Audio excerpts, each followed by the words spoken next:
Птушкі без гнёздаў. Успаміны Ларысы Геніюш. Лагер. Чытае Зінаіда Бандарэнка. Лагер на Інце, куды нас прывезлі так званы 5-й ОЛП пад уладаннем гнусавага Шапіры, быў толькі перасылкай, на якой сартыраваліся людзі на другія ОЛП гэтага лагеру, які нечаму называўся Мінлаг. Мы думалі часам, ці не падманвалі нас злыдні. На 5-м было затрымацца вельмі цяжка. Там падавалі побач з Шапірам выбраныя лекары са зняволеных, якім жылося няблага. Сегрэгуючы паводле жаданняў начальства народ і услугоўваючы болей надзірацелям, як хворым, яны карысталіся шматлікімі прывілегіямі, уключна мары ўсіх зняволеных, лагерных жонак у разуменні не плятанічным. Цяжарных адсылалі ў жаночы ОЛП Інты. Гэта быў так званы горад, пабудаваны нядаўна зняволенымі над рэчкай такой жа назовы. Дзеравяныя за майго прыезду баракі і дамы ператвараліся рукамі зняволеных паступова ў шматкватэрныя блокі. Вось у Інце было ўпраўленне гэтымі ОЛПамі, які галоўным начальнікам быў Казлоў, сыты вол, які жыў у раскошным, як на Інту, асабняку ў поўным камфорце са сваімі вывадкамі. Яго імя, як і яго выгляд, былі ненавіснымі для нас, вязняў. Вакол Інты былі ўсе лагеры, якія абслугоўвалі шматлікія шахты, будавалі Інту. Сярод іх быў адзін жаночы, куды нас і пагналі строем з сабакамі. Такі ж абнесены дратамі квадрат, як на 5-м, за звярэлымі попкамі на вышках, вахтай і брамай, праз якую ўпускалі і выпускалі нас на работу. Калі мы падышлі бліжэй, убачылі нізкія доўгія баракі, ля іх нары, клункі і сноўдаючых людзей. Гэта была чарговая, няўпынная там пражарка блашчыцаў. Як аказалася, стварэнні гэтыя пладзіліся і ў 40-градусны мароз. У нарах і ў сценах баракаў была іх цьма.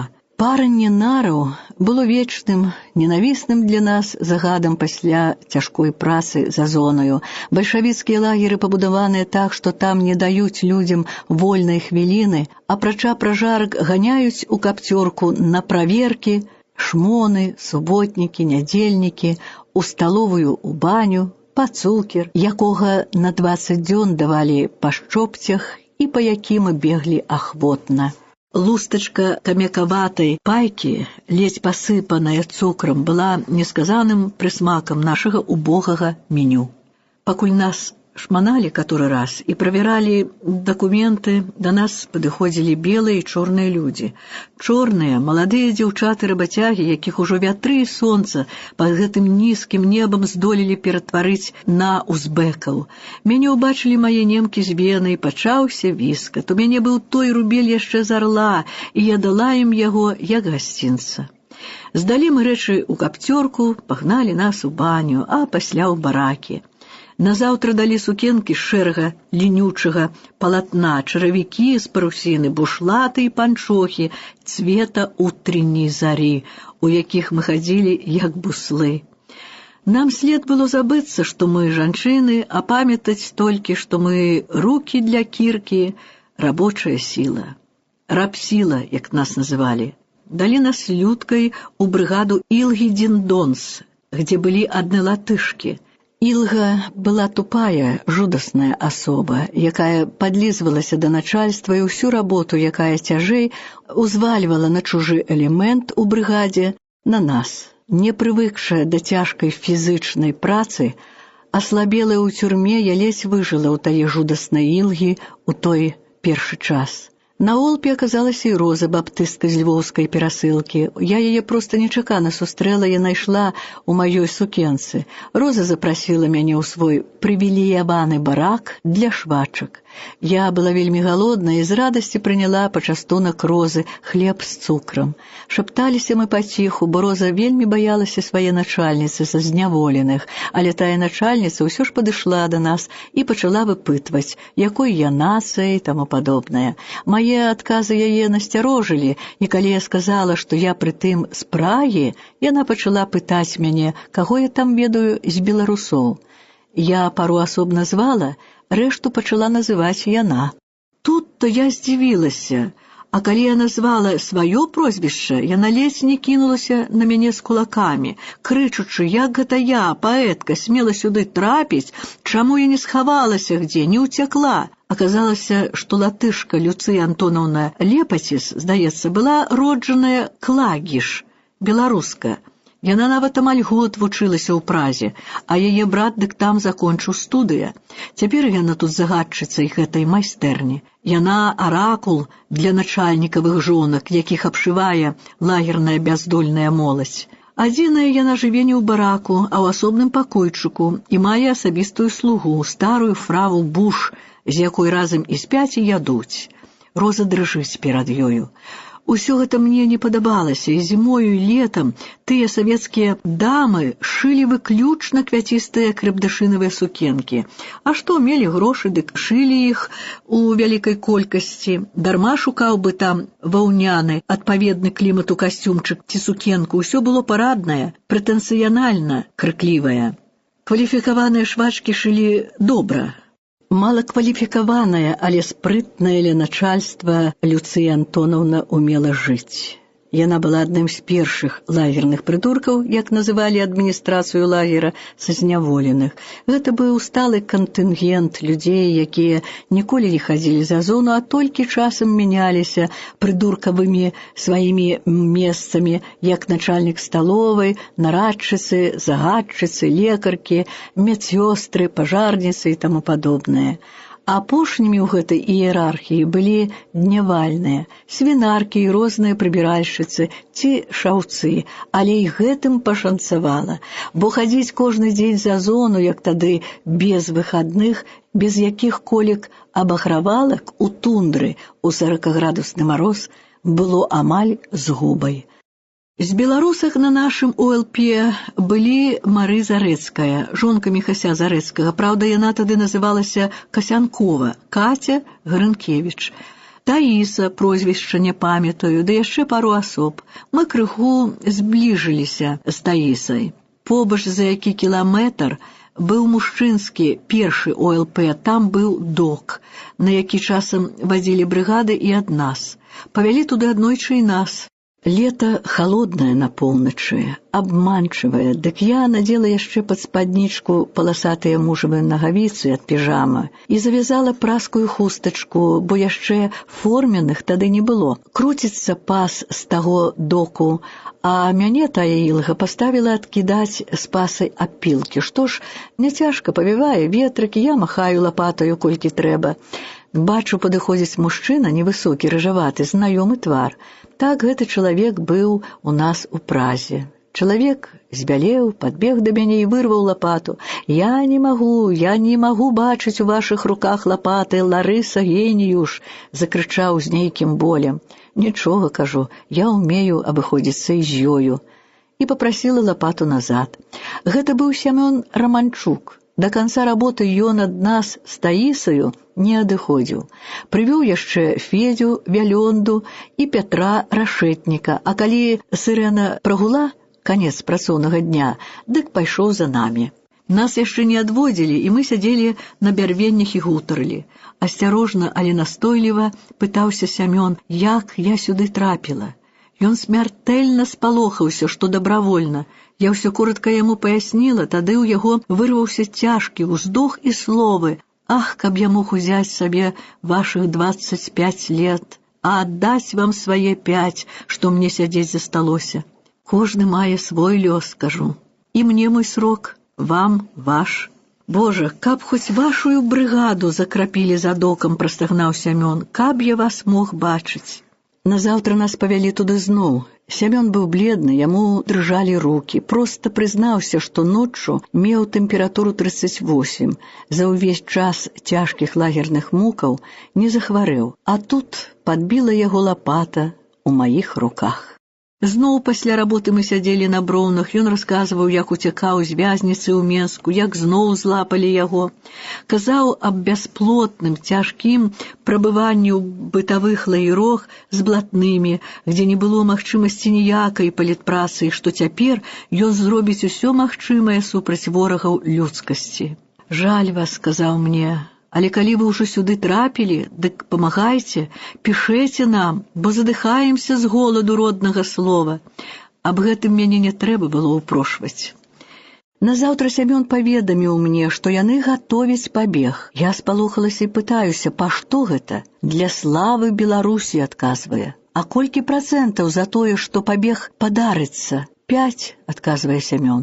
Не, кажу, не, нам нельга аддаваць жыцця дзеля жэстаў. Нам трэба жыць, і калі ісці на нешта, дык каб яно было пэўным. Ён абяцаў мне паслухацца, але пад варункам, што і я ўключуся ў працу. Прасіў пісаць яму асабіста любоўныя лісты. Паясніў мне, што тут караюць за ўсё, за любоў не караюць, што яны тут апаганілі гэтае слова, прынізілі. Калі горды француз робіць каралеву з прастытуткі, якую кахае, то расеяць сённяшні з каралевы гатоў зрабіць прастытутку. Мы дагаварыліся, што калі будзе трэба, дык Беларусь у сваіх лістах-запісках будзем называць «нашая гаспадарка», а сяброў нашых, якіх на ОЛП было 200 асоб, будзем называць «сыны». Мусіць, ад таго і пачалі называць мяне «маці». Час бег, на док нас болей не павялі, і я Сямёна болей не ўбачыла, але ляцелі да іх мае запісачкі, мае вершы, якія яны празвалі глюкозаю. Калі доўга няма новага верша, так і пішуць «маці глюкозы». Людзі, якія гадамі не бачылі жанчын і не чулі роднага слова, а жылі нейк, акрэплі, а вершы ляцелі. Калі ж было якое свята ці і так, дык я старалася ім нешта паслаць заўсёды. Наказала гэта і дзяўчатам. То мы вышыем ім торбачкі на хлеб родным васільком, то на цукер, то хустачку. А ніці не было, іду я і прашу загадчыцы Люцыі Антонаўны. Дастаню, бывала, велькі скрутак розных ніцей, аж мне разбягуцца вочы. Але неахвотна дасць 1-2 нітачкі, а ведала ж для чаго. Часам зробіць мне заўвагу, што хаджу па яе падлозе ў сваіх ботах, цяжкіх і брудных. Я ж заплачу і доўга не іду да яе, тады яна мне гэта вымаўляе. Я не любіла яе. Да яе і да Зарэцкай не даходзілі нашыя патрыятычныя пачынанні. Яны былі больш-менш задаволеныя сваім лёсам, а аб іншых ці аб радзіме яны не думалі. Адна няблага зарабляла ад кліентак і начальства, другая ўсё вышывала дачцы макаткі ды хварэла. Інта – гэта гарадскі пасёлак у коме АССР, гэта цэнтр быўшых лагероў Мінлага, яго ўпраўлення. Калі я туды прыбыла, дык гэта былі драўляныя будынкі, вельмі ўбогія будкі, якія быўшыя нявольнікі, не маючы права вяртацца дамоў, пастроілі сабе, каб жыць. Пасля толькі пачалі тут будаваць будынкі з цэглы паводле праекту зняволеных нямецкіх і балтыйскіх архітэктараў. Пабудавалі і нейкую вежу, зяючую лямпачкамі. Кажуць, зрабіў на яе праект у памяць свайго зняволення нейкі швед. Пэўна, далі яму ў цяжкі час большую пайку ці дазволілі напісаць дамоў. Нядорага для іх каштавала праца, жыццё і ўсе веды зняволеных. Выкарыстаць іх яны ўмелі. Казаў мне адзін яўрэй, якога быццам люта ненавідзіць Сталін, што многія аб'екты мела пад сваёй апекаю МГБ. Знача, бралі яны такое прадпрыемства і планавалі, якія кадры ім патрэбныя.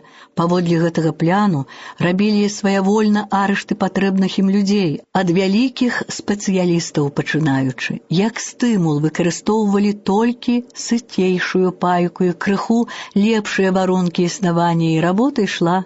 МГБ заграбала прэміі, а людзі, пазбаўленыя волі і усякага асабістага жыцця і шчасця, стараліся для іх як маглі, каб толькі выжыць. Кажуць, пасля смерці Сталіна гэта спынілася. Была ў Інці агароджаная дача, такі сабе асабняк Казлова, начальніка ўсіх лагероў на Інце, дзе жыў ён з сям'ёю, як удзельны кацык. Шматлікае начальства зусім спакойна глядзела на калоны няшчасных жанчын, якія гадамі закіркоўвалі ў інцінскую мерзлату сваю маладосць, здароўе і само жыццё. Інцінскія дамы праходзілі міма нас з агідаю, а іхнія вывадкі хрысцілі нас рознымі контра ці фашыстамі, а мы кіркавалі, білі кувалдамі ў нейкую сівую мерзлую гліну.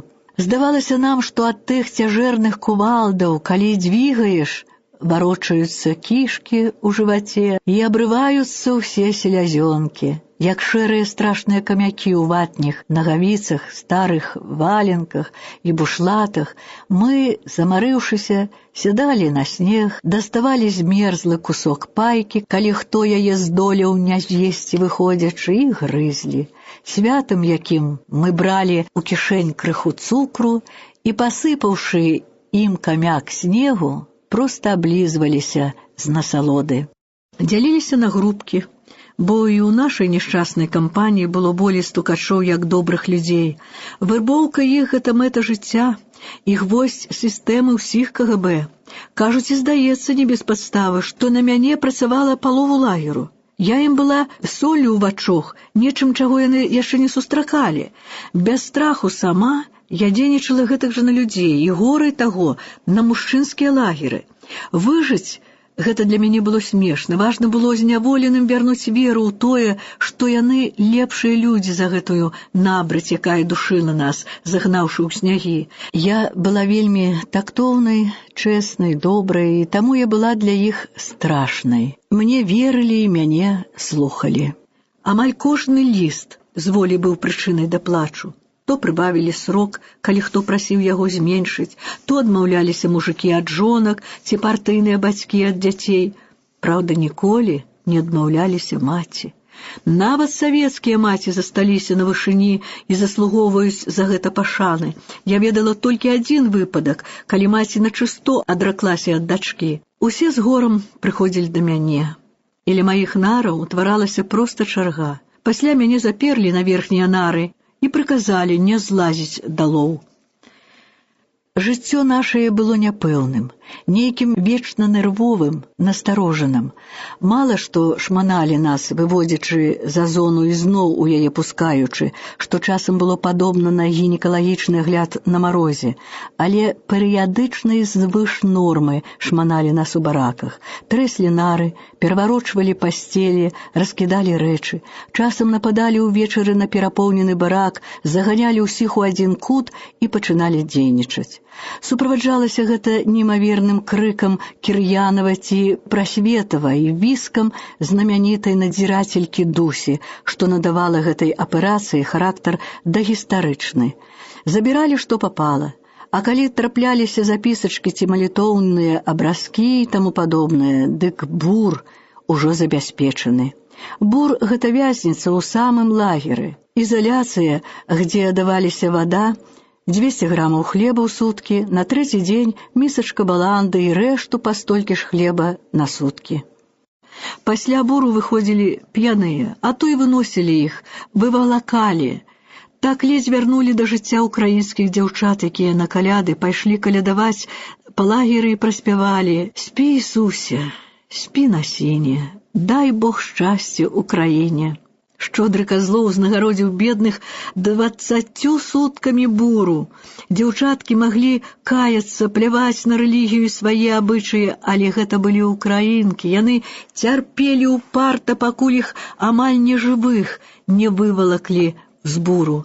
Мы клялі стукачоў, ад якіх не было дзе дзецца. Былі яны і сярод украінак, але лічаныя. Маса украінцаў была імпануючы стойкай, шляхотнай, вельмі дружнай. Яны мяне прызналі сваёй, толькі сваёй, і я ў лагеры пераважна гутарыла на іх мове. Мне і Олі Мароз, украінцы, забаранялася нават высушыць нашыя лахманчыкі ў сушылцы, але днявальныя ціхенька нам іх бралі і памагалі нам як толькі маглі. Часта папераджалі, пачуўшы на нас нешта ў сушылцы, якая была клубам для ўсіх у лагеры прывілеяваных элементаў. Нам дазвалялася пісаць 2 разы ў год. Я пісала мужаву бацьку ў Зэльву. Старэнькі доўга не адказваў, людзі тут кажуць, што ён адрокся ад нас, выракся. Дзіва тут няма. Кажуць, што быў такі жах, створана такая атмасфера, што людзі адракаліся ад усяго, нават ад бацькоў і родных дзяцей, каб толькі выжыць. Пасля дзед пісаў нам. Лісты яго былі больш-менш такія: «Дарагая Ларыса, мне куды горш, як вам. Я ўжо зрабіў сабе труну, і яна ляжыць у мяне на гарышчы. Жонку жонку сваю я пахаваў паводле ўсіх законаў рэлігіі, а вось хто мяне пахавае і таму падобнае. Дзед пісаў няпраўду, у яго былі запасы, і ён шмат пакінуў пасля смерці чужым, вельмі нячэсным людзям, каб яны перадалі нам. Былі гэта архімовічы, надта пабожныя каталікі. Ледзь вырвалі мы ад гэтых пабожных сваю старую хату. Калі мы вярнуліся з лагера, дык хата нашая была занятая. Архімовіч пасяліў там 3 кватэрантаў, а сам пабег хутчэй у міліцыю з заяваю, што мы антысавецкі элемент і нас зноў трэба вярнуць у комі. Прыйшлося мне пісаць у Менск, у галоўную пракуратуру, каб дазволілі нам вярнуцца хутчэй у Чэхаславакію. Тады загадалі вярнуць нам хату і тастамент бацькоў. Быў там напісаны параграф, паводле якога хата належала нашчадкам. І яшчэ рукою Архімовіча было дапісана, што ён абавязваецца яе вярнуць сыну, унуку альбо нявестцы памершага. Зэльвінскі адвакат і пракурор, падкупленыя Архімовічам, перакруцілі значэнне таго параграфа, і толькі растлумачыла нам яго нейкая камсамолачка, надзіва чэсны і сумленны юрыст. Быў спісаны акт па смерці бацькі уладамі на рэчы па ім і таму падобнае.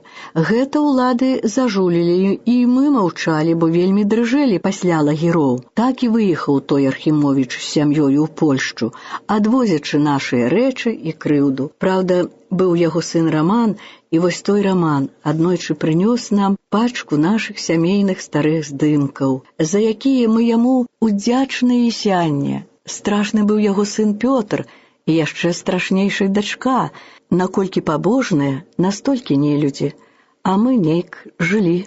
Адбілася ад тэмы. Знача, арыштаваная 5 сакавіка 1948 года у Вімперку, выданыя Саветам 1948 года 12 жніўня, прывезеныя ў Менск у кастрычніку, суджаныя 1949 года 7 лютага па адной справе, параграф 58 і параграф 4 савецкіх законаў.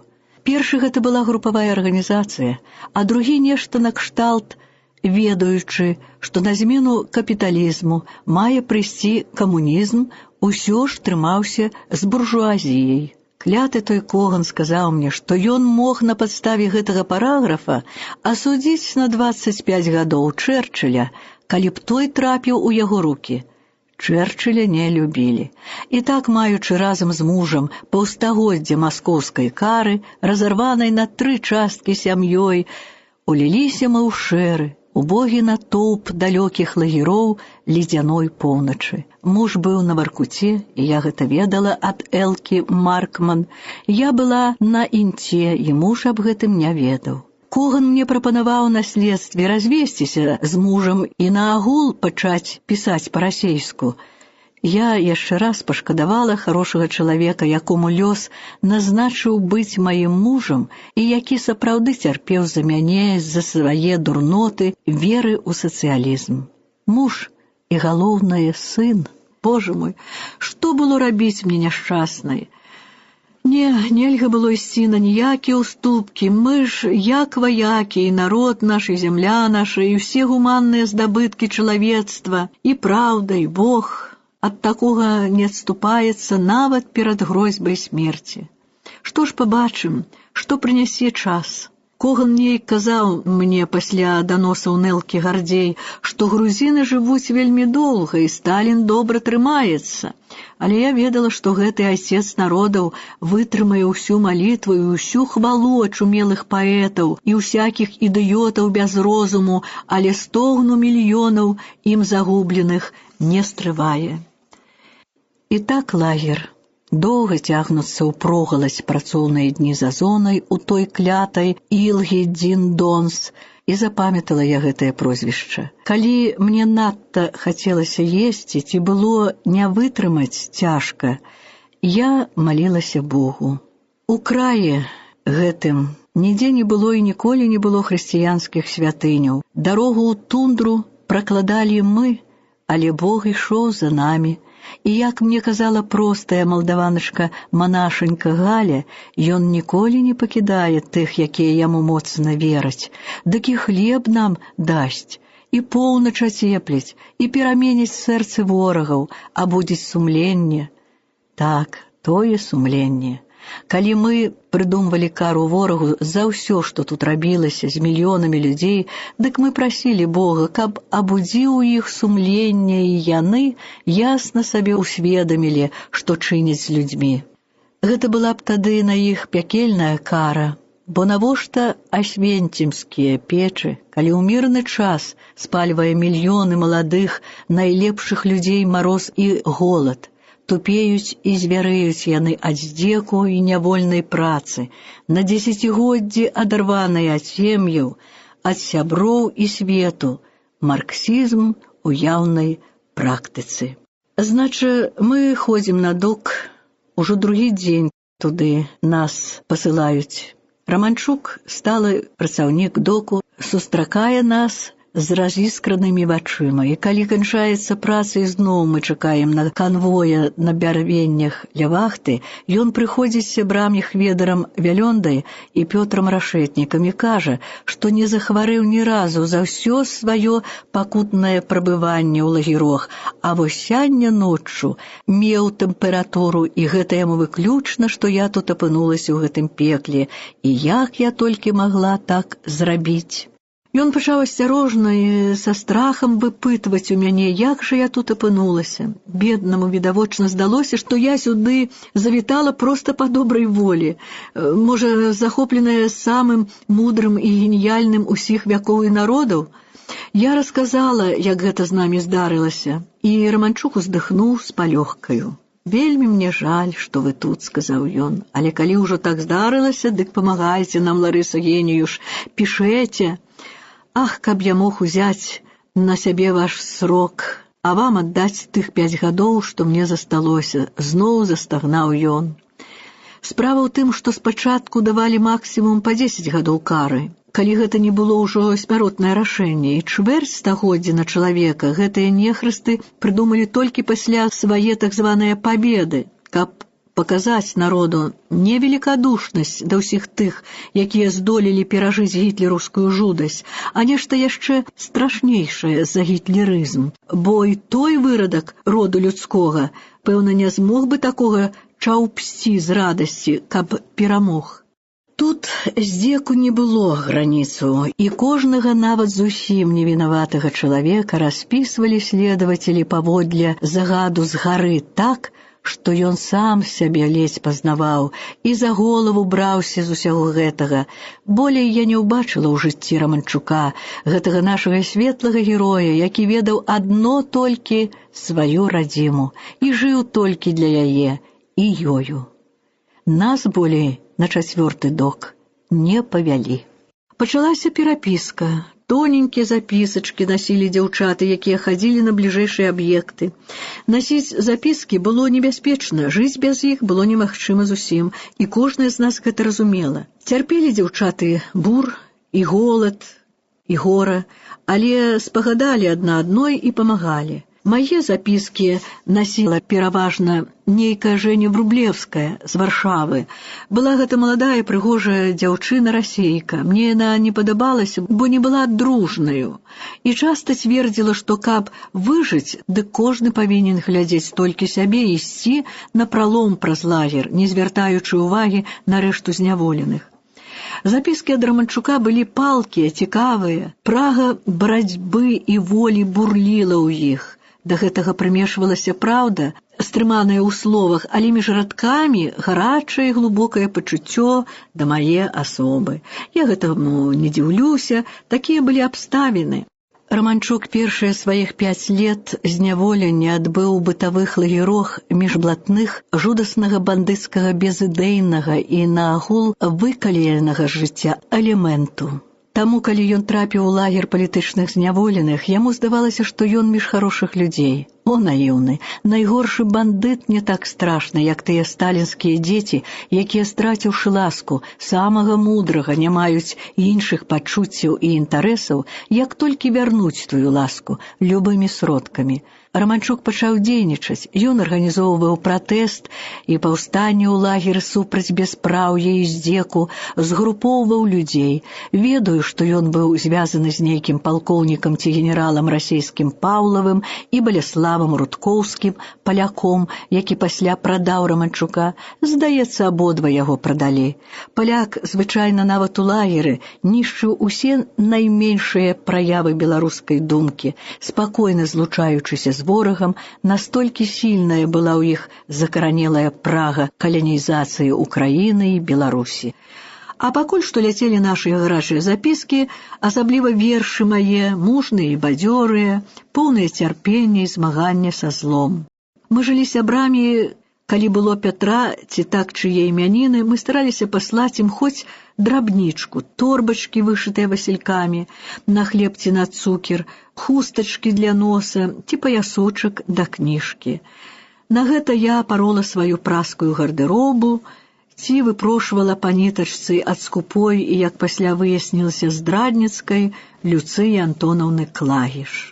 Хлопцы былі задаволеныя нашай увагай, асабліва ж вершамі. Яны, на жаль, загінулі, забыліся амаль, і я толькі 5 праз 10 з іх помню. А былі, мусіць, як полымя, бо людзі жылі імі, і мне трэба было пасылаць новыя якія, што пэўен час, бо так і пісалі: «Прысылайце хутчэй глюкозу».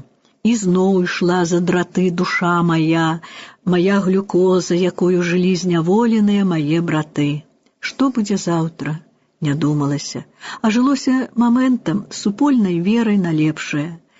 Каб не думалі, не змагаліся б, хіба памерлі б ад лагернай гнуснасці.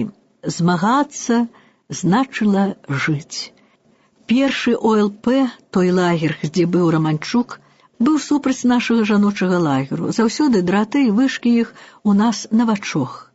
І вось аднойчы пад восень перавялі нас ад іх далей, за лясок. Была там зусім яшчэ дзікая тундра, і перад намі была вытарфоўка пад будынкі і дарогі інты. У тундры амаль усюды трансава, і каб дабрацца да цвёрдага грунту, нам трэба было здымаць на пластаванне моху.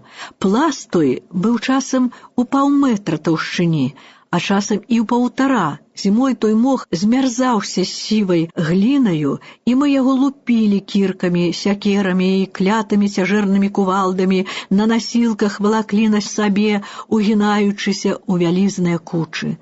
Толькі на вытарфованым грунце пракладаліся дарогі, рабіліся шахты, узносіліся будоўлі. З нашым пераходам у другі лагер перарвалася ўся мая перапіска. Было сумна. Я цесна падружылася з украінцамі, асабліва з мілай Люцынкай Воўк.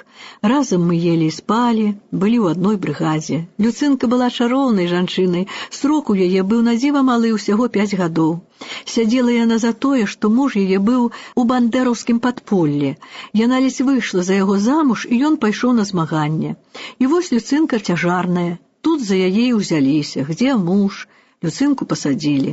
Нейкі дураньчык з іх вёскі мужна аб'явіў МГБ, што гэта ён, бацька дзіцяці. Але яму не паверылі. Недзе ў дому ў старых цётак гадавалася яе дочанька Катруся. На следстве паказалі ёй здымкі забітага яе мужа, але яна ўсё жыла ім любоўю да яго і нейкай упартай верай, што ён жыве.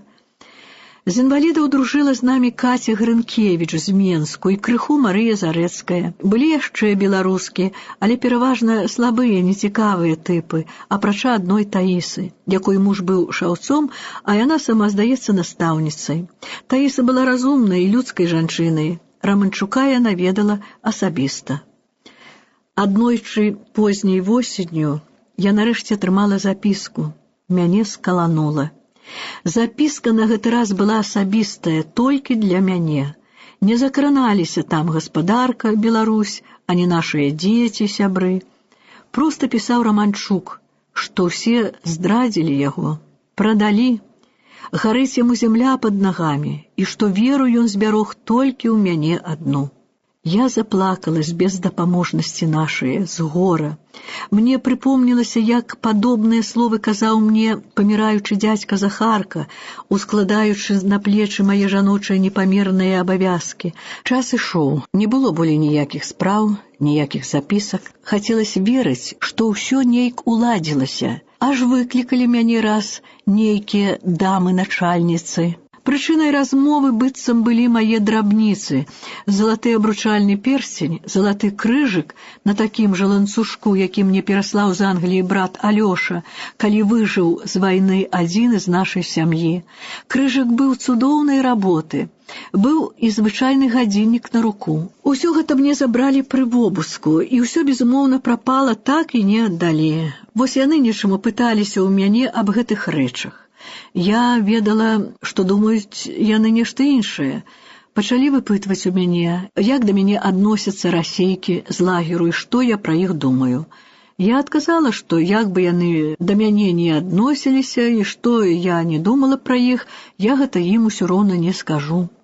Пыталіся, што я раблю, я сказала, што вывучаю псіхалогію нацыяў у лагеры. Хто чаго варты? Яны скрывілі нос. Тады папыталіся, ці ведаю пра вялікія будовы ў Саюзе.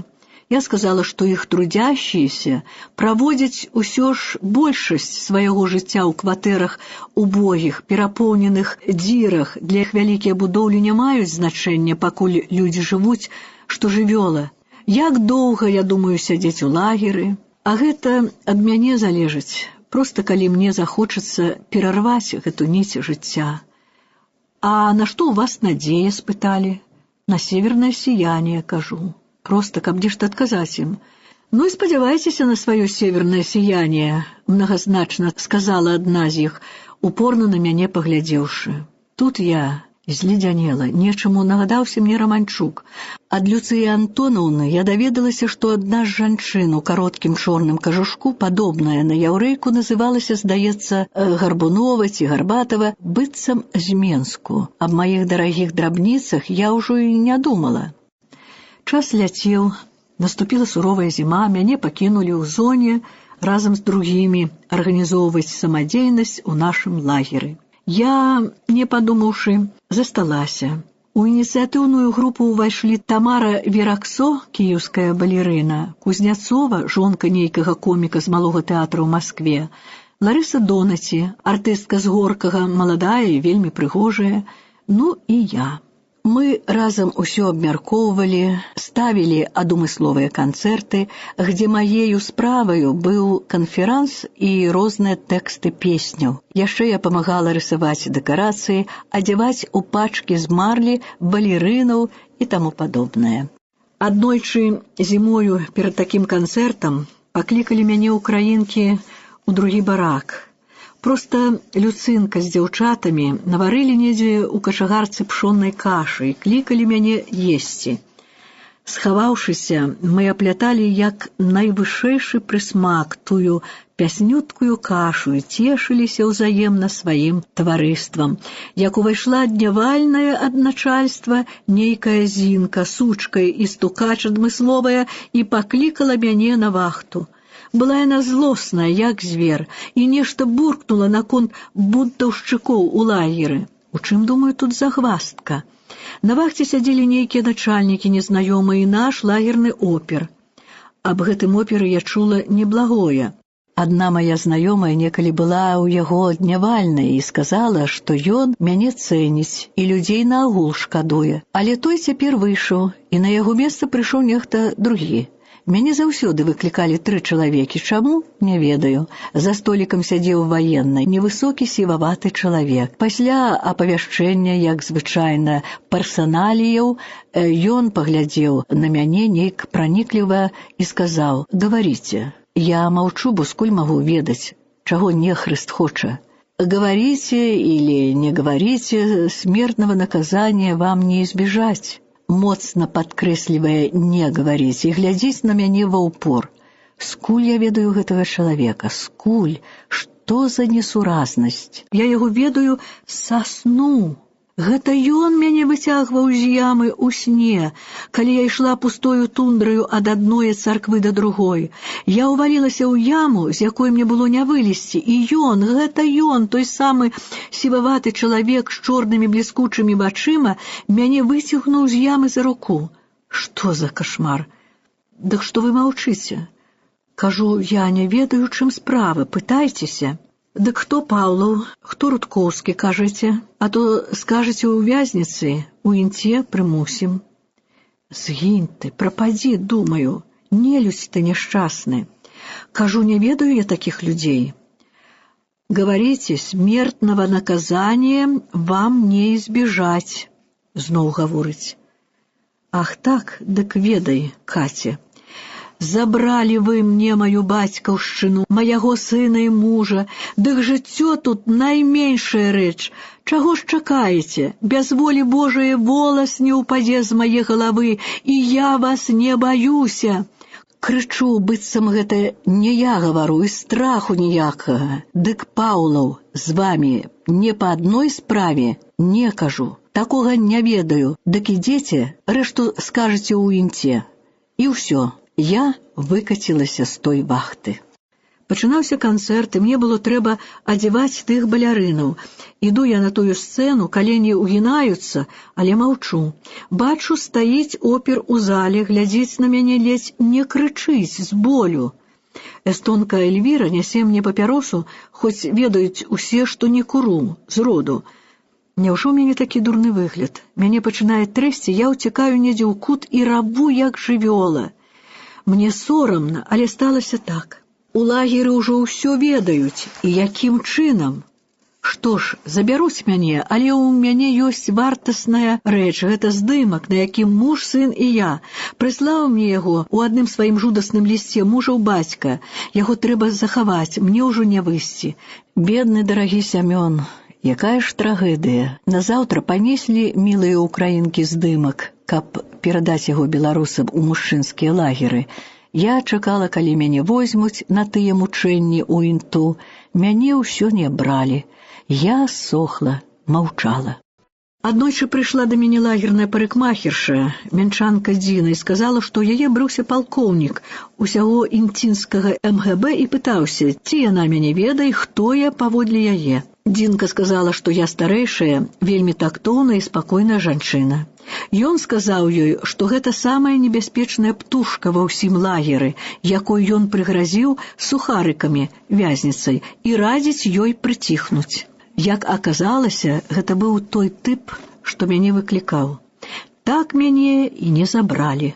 Раманчук прасіў мяне пісаць другім толькі з яго ведама, каб пазбегнуць стукачоў. Трэба было падымаць крыху кашаедаў, каб думалі. Пісаць толькі выключна любоўныя эпісталы для бяспекі, між радкамі ўпісваць усю рэшту. Прымушаць людзей думаць. Дарога ў інце была адна. Па ёй кожны дзень праходзілі даўжэзныя вужы калонаў зняволеных на працу, з працы. Мы на вытарфоўку, капаць канавы ля дарог, альбо пад вадаправод ці газ у інце. Часам чысціць сметнікі ў пасёлку. Тады дзяўчаты з Прыбалтыкі гаварылі, ну і гэтае начальства, на грамы ядуць, на кілаграмы. А жонка яўрэйскага рабіна, вельмі мілая, Міна Барысаўна, казала, у нас быў святы гаман, яму лілі на голаў, але нам горай, калі кіркуем, дык яно нам ляціць у рот. Мужчыны ішлі ў шахты доўгім-доўгім чорным шнуром. Усіх нас вадзілі пераважна з сабакамі. Яшчэ ішлі мужчыны на будоўлю. Так мы сустракаліся, міналіся па дарозе нейк, перадавалі запіскі, хоць канваіры дурэлі са злосці і часамі стралялі. Аднойчы мы капалі ў інце канаву пад нешта там, а воддаль мужчыны, ведама, нашыя зняволеныя ставілі дом. Паляцелі з каменьчыкамі запіскі. Пісаў мне з таго дому нейкі паляк. Перадаваў Сямёна словы: «Ідзем на дно, трымаемся моцна». Сядзеў гэны хлапец з імі ў інце, у вязніцы, пісаў ужо ад сябе, што мяне затуляюць яны, ашчаджаюць. Маё становішча было не так страшнае, бо хлопцы мяне ні ў якую справу не ўцягвалі, Ад мяне патрабавалася вершаў і яшчэ раз вершаў, родных, беларускіх. Гэта знача агітацыя, а за яе даюць 10 гадоў. Што ж яны мне маглі падкінуць, калі ў мяне ўжо было чвэрць стагоддзя? Прытым я лічылася чужынкай, хоць і без грамадзянства, але не іхняй. Гэта і толькі гэта мне захавала жыццё. Знача, Сямён цярпеў, а з ім і другія. Летам нас далёка не вадзілі. Праўда, як я даведалася аб правале хлопцаў, мне не схацелася болей быць у той іх культбрыгадзе, ды і ўсе мае сяброўкі-украінкі пераважна працавалі на агульных работах. Я падала заяву, што не хачу быць у гэтай брыгадзе. За пару дзён Тамара Вераксо, наш брыгадзір, аддала мне тую заяву назад, але я ўперлася, што там не буду, і мяне за кару далі ў цяжкую брыгаду першай катэгорыі на самыя горшыя працы. Для нашай зоны воддаль быў клуб салдацкі, где пад восень судзілі хлапцоў. Кажуць, судзілі іх 60 чалавек з вольнымі разам. Ім там была, здаецца, першай ластаўкай бунту вязняў. Пасля былі Воркута, Страшны Нарыльск і іншыя лагеры. Дарога адна. Вязуць у клуб судзіць закованых хлопцаў, і насустрач заўсёды нейкая з нашых брыгадаў. Хлопцы нам перадаюць прывітанні. Пераважна беларусцы Ларыся і Геніюш. Так амаль кожны дзень. Вечарам прыходзяць дзяўчаты рознай нацыянальнасці і ўсе мне нясуць тыя прывітанні, а я знемаглася з гора, што я не з імі, не разам, не там. Нарэшце дзень, калі я гару ад тэмпературы, паліць мяне не выводзяць на працу, ляжу. Вечарам прыходзяць брыгады, да мяне ніхто не заходзіць, лагер маўчыць. Аж паціху пакрысе ідуць адна за адной, шкадуюць мяне. Закованыя ўжо засуджаныя хлопцы прасілі мне перадаць, што іх засудзілі на смерць 12 чалавек. Раманчук перадаваў мне свае апошнія сяброўскія словы. Тады савецкі афіцэр ударыў яго па твары, і ён яшчэ сказаў: «Па што мяне б'еш?» Я маўчала, як гроб, атупела з гэтага болю. Так першыя беларусы пачалі першы вялікі бой супраць здзеку. Яны загінулі, а кашаеды, сябры іх, якія ад іх адракліся, вельмі асуджалі пасля гэтых герояў, што пасмелі выступіць супраць такога насілля. Гадка было слухаць, чытаць высказванні усякіх Пётраў, Рашэтнікаў, Гінькоў і іншай набрыдзі прадажнай і гадкай. Бог, зямля нашая, няхай іх некалі судзіць. Хлапцы яшчэ сядзелі па бурах, яшчэ іх не адразу забілі. Такім чынам яны паспелі перадаць людзям весткі аба мне, каб навязалі кантакты. Мне ўсё не верыцца, як той люцынцы, да сяння не верыцца, што Сямёна забілі. Невысокі, каранасты, круглаваты хлапец з душою адданаю Беларусі. Як жа забыць аб ім? Уцякаў з менскай вязніцы, у якой чуў, як Кастусь Езавітаў аднойчы ноччу крычаў: «Бывайце, сябры, я, генерал беларускі Езавітаў, паміраю, прысуджаны бальшавікамі да найвышэйшай меры пакарання». А ў лагеры цягнулі і цягнулі тых, якіх не паспелі вынішчыць немцы і штрафныя роты саветаў. Балела сэрца, і няцяжка было цярпець з імі. Цяжэй было б у гэты час раз'язджаць у галубых экспрэсах, як гэта рабілі іншыя, заліваючы гарэлкаю нячыстыя сумленні.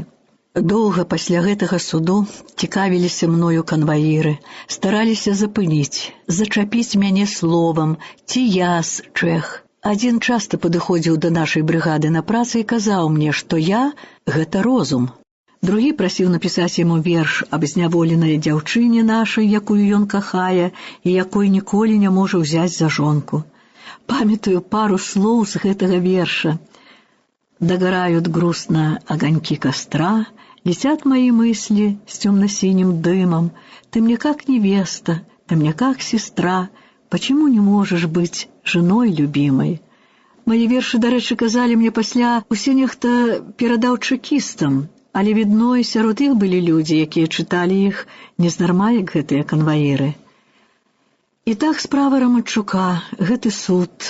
Я і сяння пра гэта амаль нічога не ведаю. Калі мы спрабавалі каго аб гэтым пытацца, людзі сінелі са страху, нават у лагеры.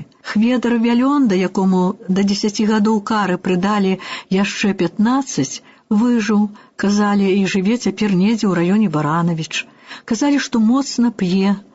Тут няма дзіва. Некалі, памятаю, на тым доку, гэты хударлявы ад пакутаў і голаду чалавек, падышоўшы, сказаў мне, што калі чытае мае вершы, дык яго постаць мімавольна стае на зважай.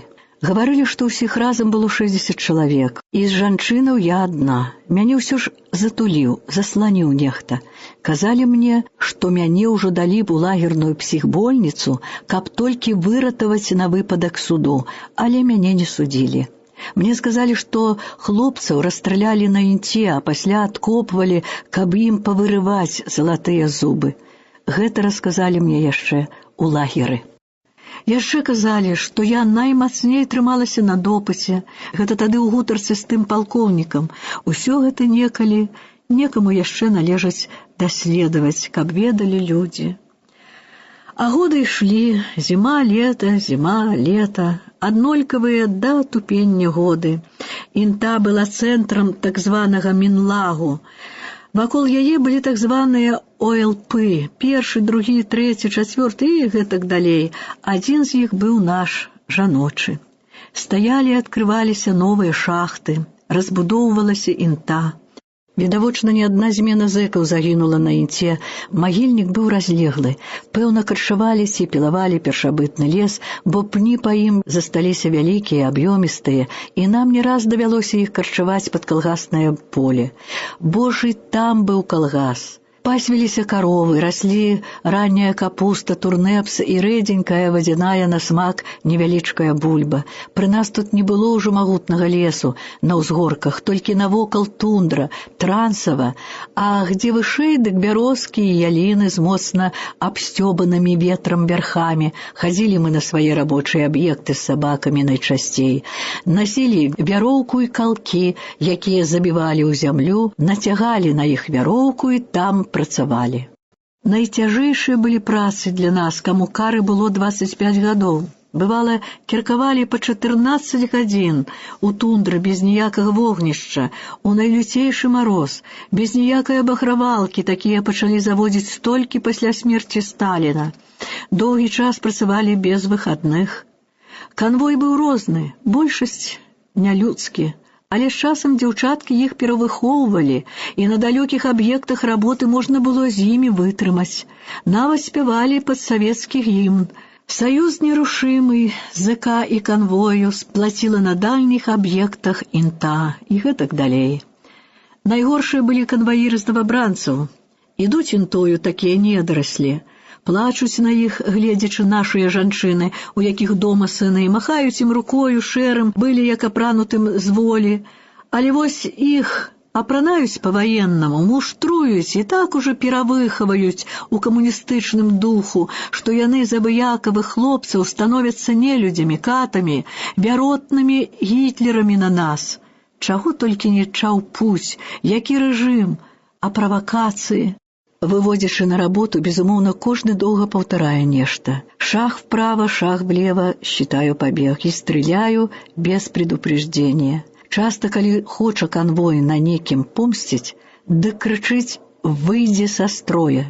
Мы ведалі, што гэта нельга, бо крок ступіш і застрэліць, і скажа пабег, і толькі яму павераць. Часам трымалі да ночы нас у тундры, здзекваліся, стралялі ўгору, ў бок, а мы стаялі як сцяна і спявалі. Спявалі ўкраінкі свае песні з паўстання, адчайныя, гнеўныя, як хлопцы б'юцца, не здаюцца, ідуць да бою і смяюцца. Хлопцы, підемо змагатися, будемо за Україну, за рідны наш край. Калі мы ўжо ў волю наспяваліся, ды намерзліся, і мы, і яны, дык тады толькі ноччу вялі нас дамоў, часам стралялі і забівалі. На інце аднойчы, разгружаючы вугаль, Дала нейкая жанчына ліста машыністу, каб кінуў. Так рабілі мы часам. Грузін канваір убачыў гэта і збялеў, схапіў аўтамат. Жанчына ўпала на калені, узняла рукі благальна ўгору. Застрэліў. Жаль, удома у яе было 5 дзяцей.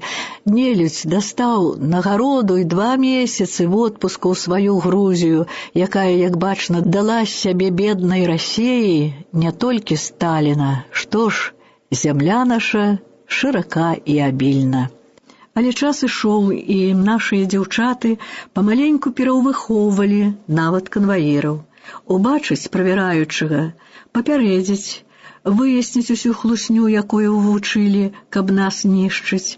Паглянуць хлопцы, пераканаюцца, где няшчасныя людзі, а где не людзі, і тады толькі пачынаюць нас разумець і шкадаваць, і тое, што і яны пакутуюць тут на канцы свету, і мерзнуць разам з намі, але канчаецца срок іх службы, і нас чакаюць новыя дзікія і ярасныя здзекі. Я з імі гутарыла мала. Часам скажу, што калі пытаюцца, дык аж зубамі са злосці заскрыгочуць і болей баяцца звяртацца, а калі па-добраму пачнуць прасіць пару радкоў, дык скажу ім: «Конвоируй, стой верно на страже, одного лишь смотри не забудь, если даже тебе и прикажут, не стреляй в нашу гордую грудь». Мне здавалася, што такія ўжо ў нас страляць няздольныя. Доўгі час перашэптваліся канваіры ля вогнішчаў, для іх былі вогнішчы, паглядаючы ў мой бок пасля таго страшнага суда над нашымі хлопцамі. Канваіравалі, відавочна іх бедных і многае ведалі. А час поўз, дні былі страшна даўгія і цяжкія, але годы праляталі хутка. Кожны дзень цяжкія работы, прогалась і дакучлівыя маразы. Часам так змерзнеш, што здаецца табе ты ледзяная сасулька. Жаночы гладкі твар робіцца ад інею хлюпаты, быццам шэрсць нарасла на ім. Плачам тады, як перад скананнем, саграваемся слязьмі. Калі трэба выйсці, дык часта канвой загадвае рабіць гэта пры ім. Мёрзлыя рукі не здолеюць расшпіліць ватніх нагавіцаў, а зашпіліць іх тым больш. Адна адной памагаем, ратуем сябе, і рукі нашыя робяцца як нежывыя калоды. Гэта калі халадно, паўночным кароткім летам зноў вытарфоўка.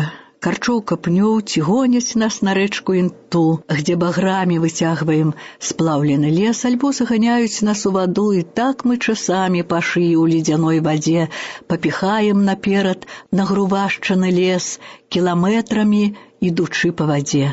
Тады ў нас адна толькі думка: вось гнаць бы так гэтай рэчкаю клятага айца тае савецкай Расіі і страляць гарохам яму ў патыліцу, і так пакуль здох бы. Няволя, і калі падумаеш, што так мучыцца 40 мільёнаў людзей, так мне казалі кампетэнтныя, 40-45, то, здаецца, свет не той. Як жа могуць жыць спакойна тыя культурныя людзі ў высокацывілізаваных краінах, як жа могуць яны спаць і есці, калі голас столькіх мільёнаў людзей моўкне ў бясконцых прасторах краю, які не мае права на існаванне, бо ніколі не ведаў людскасці ў адносінах да людзей, толькі мучэнні і нагайкі, якія цяпер замяніў аўтамат, які стаўся сімвалам гэтай сістэмы. 45 мільёнаў маладых, найлепшых людзей, моз і сумленне гэтага краю, яго сіла.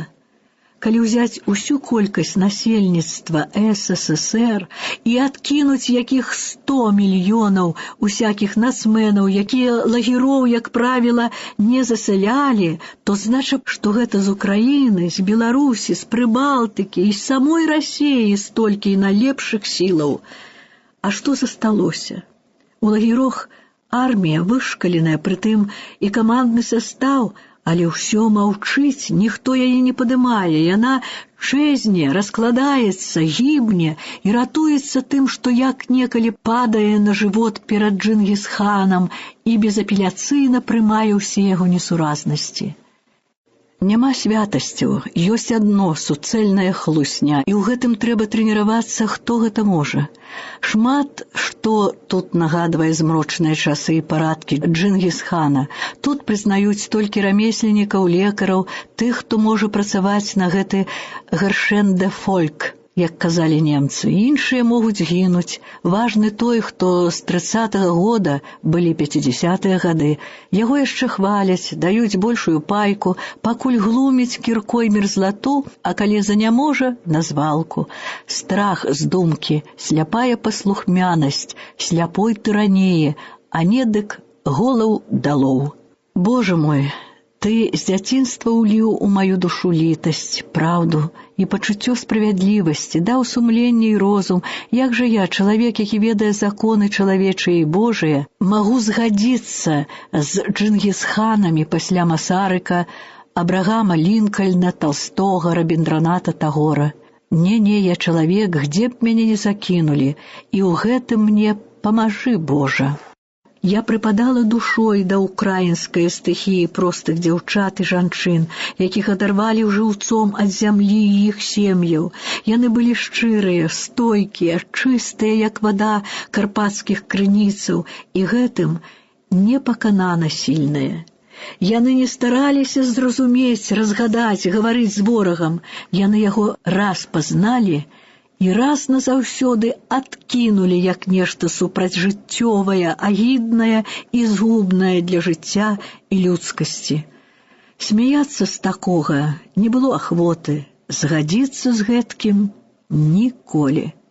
Іначай захоўваліся тыя болей інтэлігентныя украінкі, і яны пераважна былі стойкія, але ізаляваліся ад свае масы, лічылі сябе лепшым элементам тады, калі было гэта наадварот.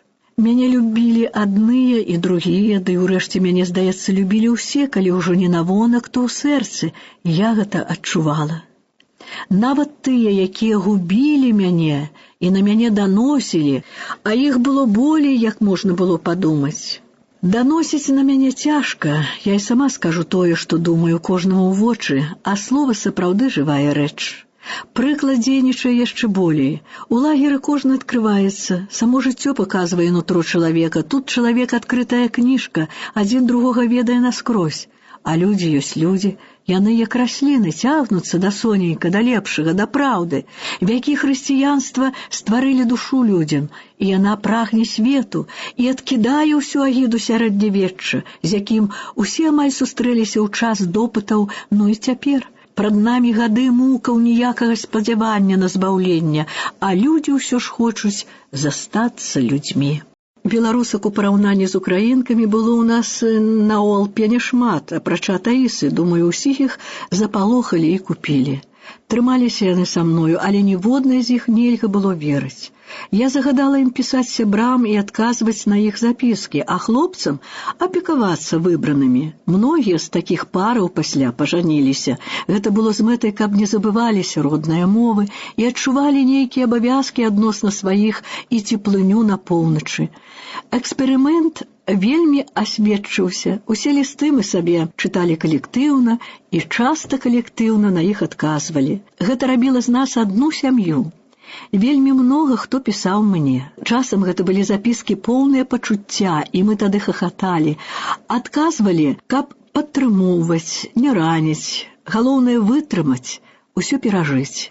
Смешна было тое, што цяжка было закахацца у бясформеннае, шэрае стварэнне ў старых ватных нагавіцах, жудасных вайлаках, абодвух на тую ж самую нагу, закручаных немагчымымі хустамі, засмерканых, пасінелых, часта з завязанымі ад марозу насамі, няшчасных ахвярах марксізма-ленінізму.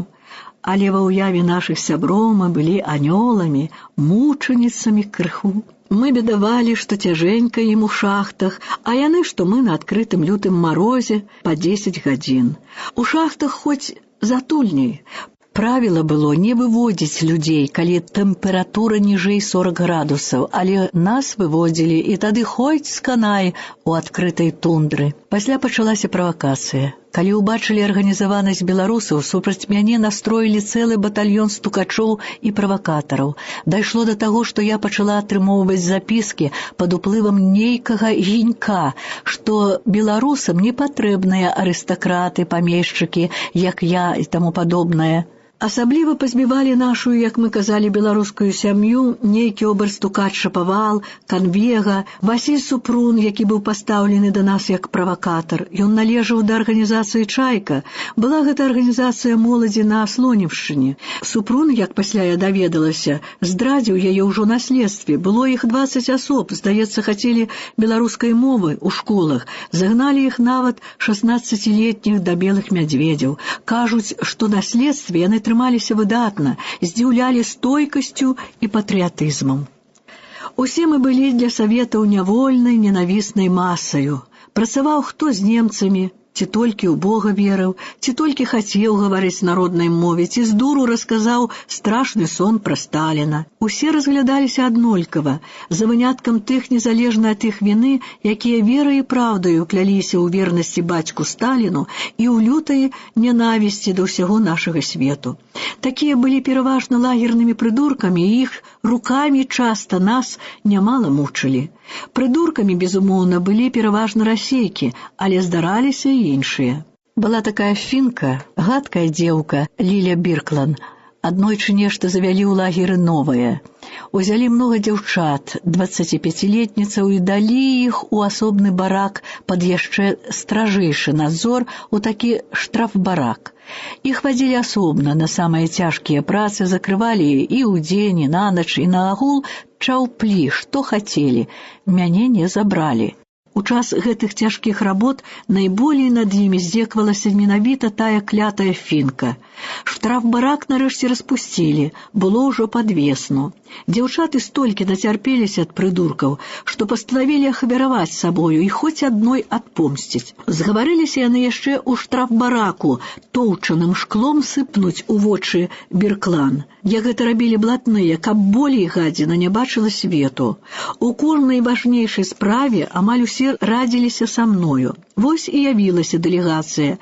Я іх выслухала. Сказала, каб мне прынеслі тое тоўчанае шкло. Яго прынеслі добрую жменю ў хустачцы. Трэба было спяшацца, пакуль не надыдуць каротшыя ночы. Тады я кажу: «Дзеці, а ці варта гінуць нам за такую дрэнь?» «Трэба», кажуць, «рады ад іх няма». «Трэба», ведала гэта і я. Але такі мне жаль стаў дарагіх дзяўчатак, асабліва харошай, любай літовачкі Ядзелі, што я пачала іх спыняць. Рэч страшная, кажу. А вы спрабавалі словам? Трэба спачатку словам спыняць іх. Дык што вы, Ларыса Антонаўна, яны гэтыя гіены і словы, ды хто адважыцца гутарыць з дрэнямі, прададуць як міленькіх. Я кажу, сама буду гутарыць. Замерлі дзяўчаткі, калі аднойчы я выклікала Бірклан на лагерную дарогу і ўсё ёй сказала. А яшчэ і тое, што яна ў сушылцы радзіла надзорам трымаць мяне ў буры, далей ад людзей.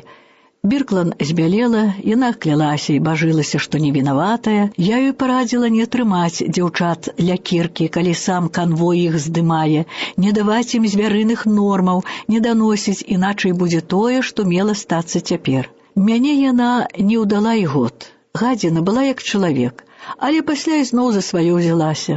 Мяне вывезлі ў штрафны лагер, і калі пасля 2 гадоў зноў вярнулі ў інту, дык першая абняла мяне і расцалавала Ядзеля.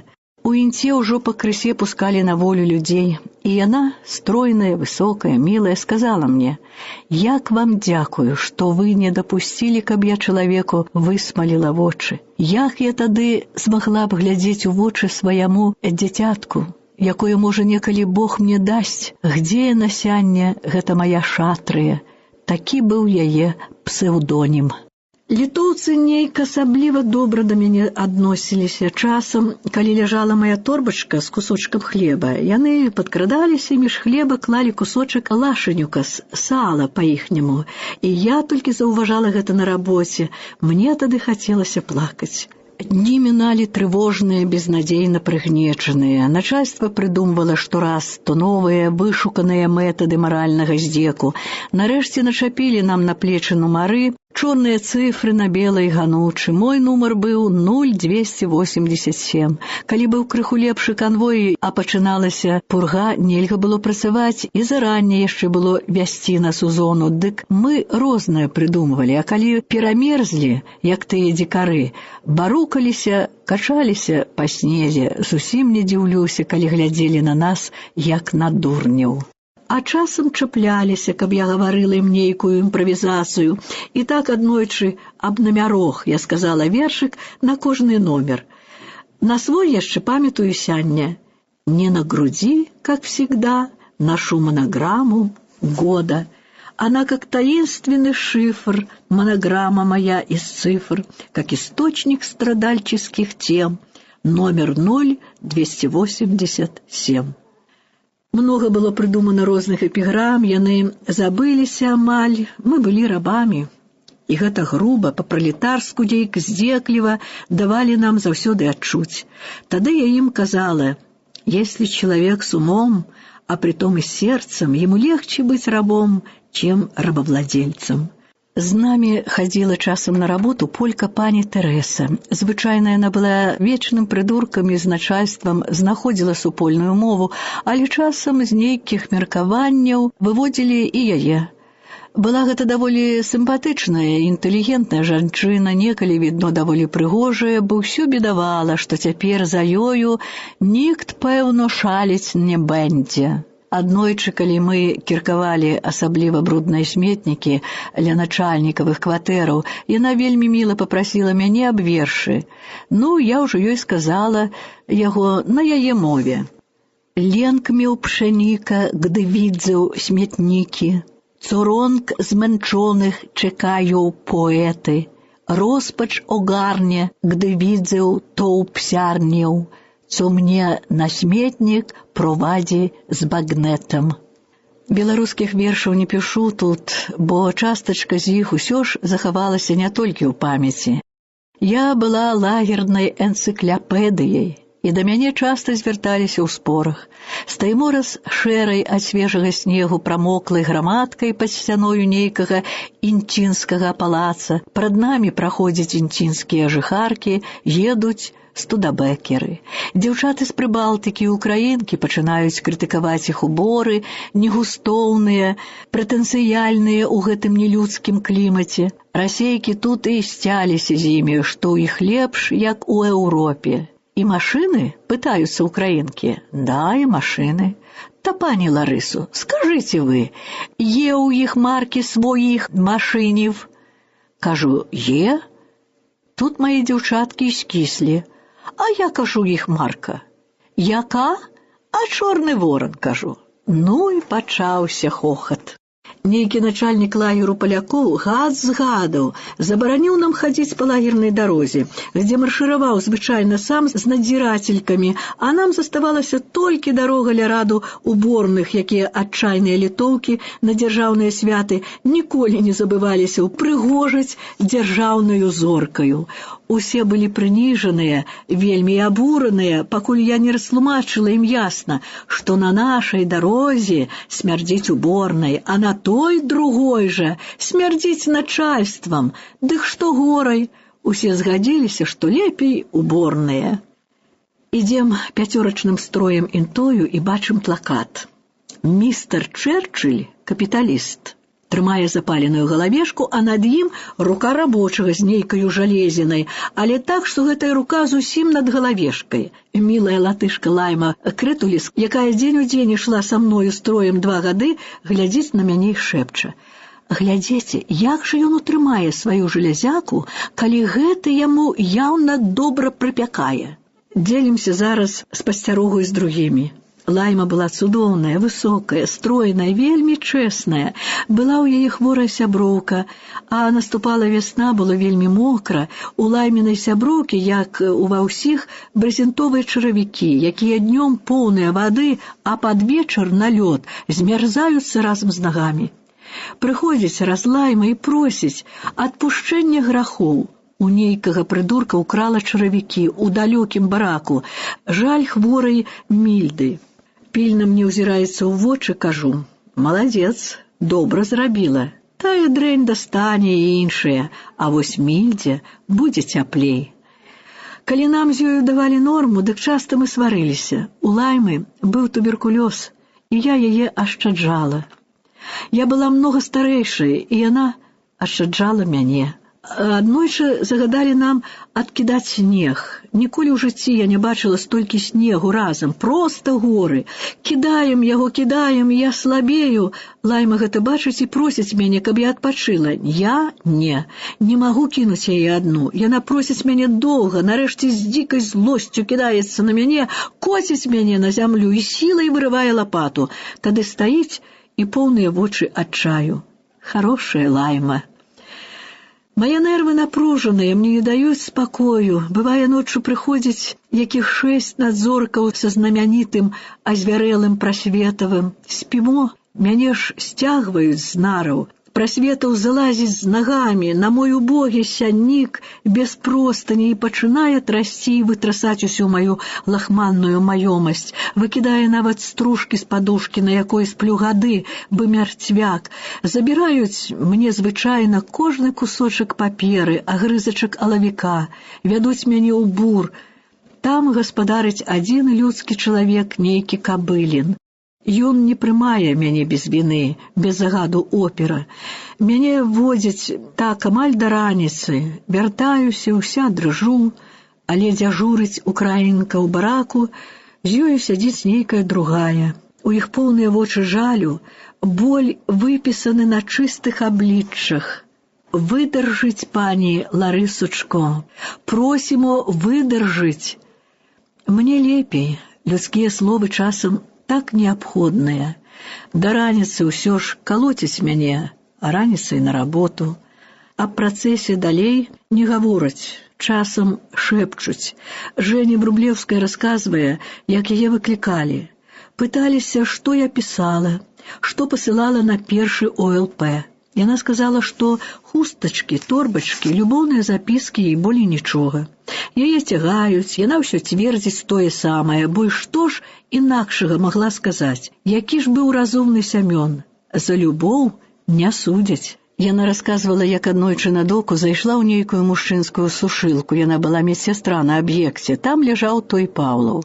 Ён пачаў расказваць ёй аб патрэбе змагання, аб тым, што ніхто не будзе нас ратаваць, трэба ратавацца самім і гэтак далей. Жэня казала, што спалохалася гэтай гутаркі і адразу расказала аб ёй нейкаму свайму знаёмаму на доку, не ведаючы, што ён быў стукач. Стукач там і нейкі Міхаіл Барысавіч, лагерны прыдурак. Стукалі, відно, і розныя шапавалы, бо хто ж аддаў чэкістам усе мае вершы, аб якіх ведалі толькі беларусы. Усюды здрада за пайку, за работу ў зоне, за баланду. Палякі не маглі згадзіцца з правам беларусоў на беларускія землі. Яны нішчылі нас усюды, у лагерох. Як мячык перакідалі нашыя землі між сабою палякі і расейцы. Усе яны раскошна жылі з нас. Для нас іх не жыў ніводзін. За выняткам, можа, Федароўскага. Народ давялі да неймавернай нішчаты, прынізілі да апошняй гібелі. Грамаду нішчылі адныя і другія, планавай, па дагавароннасці. Усіх дзеячоў сціналі, як головы нарастаючую інтэлігенцыю народу. Ахвяры клаліся моўчкі, ніхто не крычаў, не пратэставаў за нас, нават за жудасны 37-й год, за ўсіх нашых пісьменнікаў, за бярозу картузскую. Ішлі біцца за Польшчу, за свае путы. Наступаў Гітлер, быў жудасны, але ці ж меней жудасны быў для нас Сталін? Гітлеравых ахвяраў яшчэ не ведалі, а сталінскія перавышалі ўсякія ўявы аб самавольнай легальнай праступнасці. Між кім выбіраць, калі абодвае нелюдзі? Казалі, калі ў Беласток прыйшлі немцы пасля саветаў, дык палякі выйшлі іх спатыкаць з кветкамі. Адзін немец, які ўмеў па-польску, і кажа ім: «Не ойцыц пошадл, не матка пшышла». Быў праў, заставалася выжыць. ашчаджаць народ фізычна, не даць бяздольных і няшчастых на загубу. Божа, дай же мне сілы, каб хоць слова змагчы сказаць ім сваё чыстае, праўдзівае, адпаведнае нашаму гору. Як абысці гітлерызм і ўсё ж гаварыць так, як даказвае сэрца. Стрымоўваю боль, каб не мсціцца. На гэта не час. Майго бацьку знішчылі саветы, вывезлі ўсю маю сям'ю.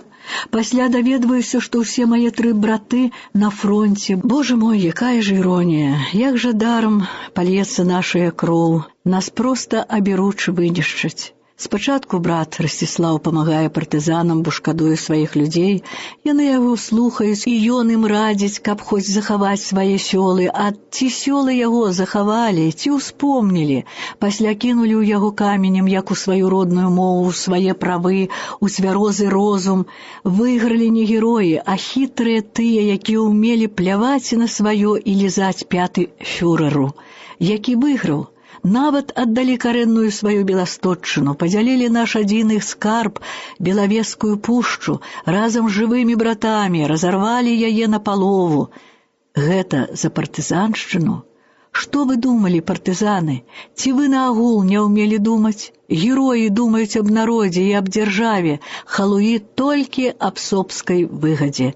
Я не сустрэла сваіх землякоў, якія б любілі клятага Гітлера, такіх не было, такіх ніхто не бачыў. Дурняў, якіх паліцаяў толькі, яны гады выкарыстоўвалі для сваіх брудных спраў. Можа, ідучы, яны і не ведалі, як жа іх выкарыстаюць, як іх унізяць бязмозглыя нацыі. Якая трагедыя! Сталін, Гітлер, і адно і другое нечалавечнае, і ніякае трэцяй магчымасці для народу. Нічога не было для мяне немагчымага ў жыцці. Я ўмела выйсці з любой бяды, бо кожнаму змагла лагічна даказаць сваю праўду.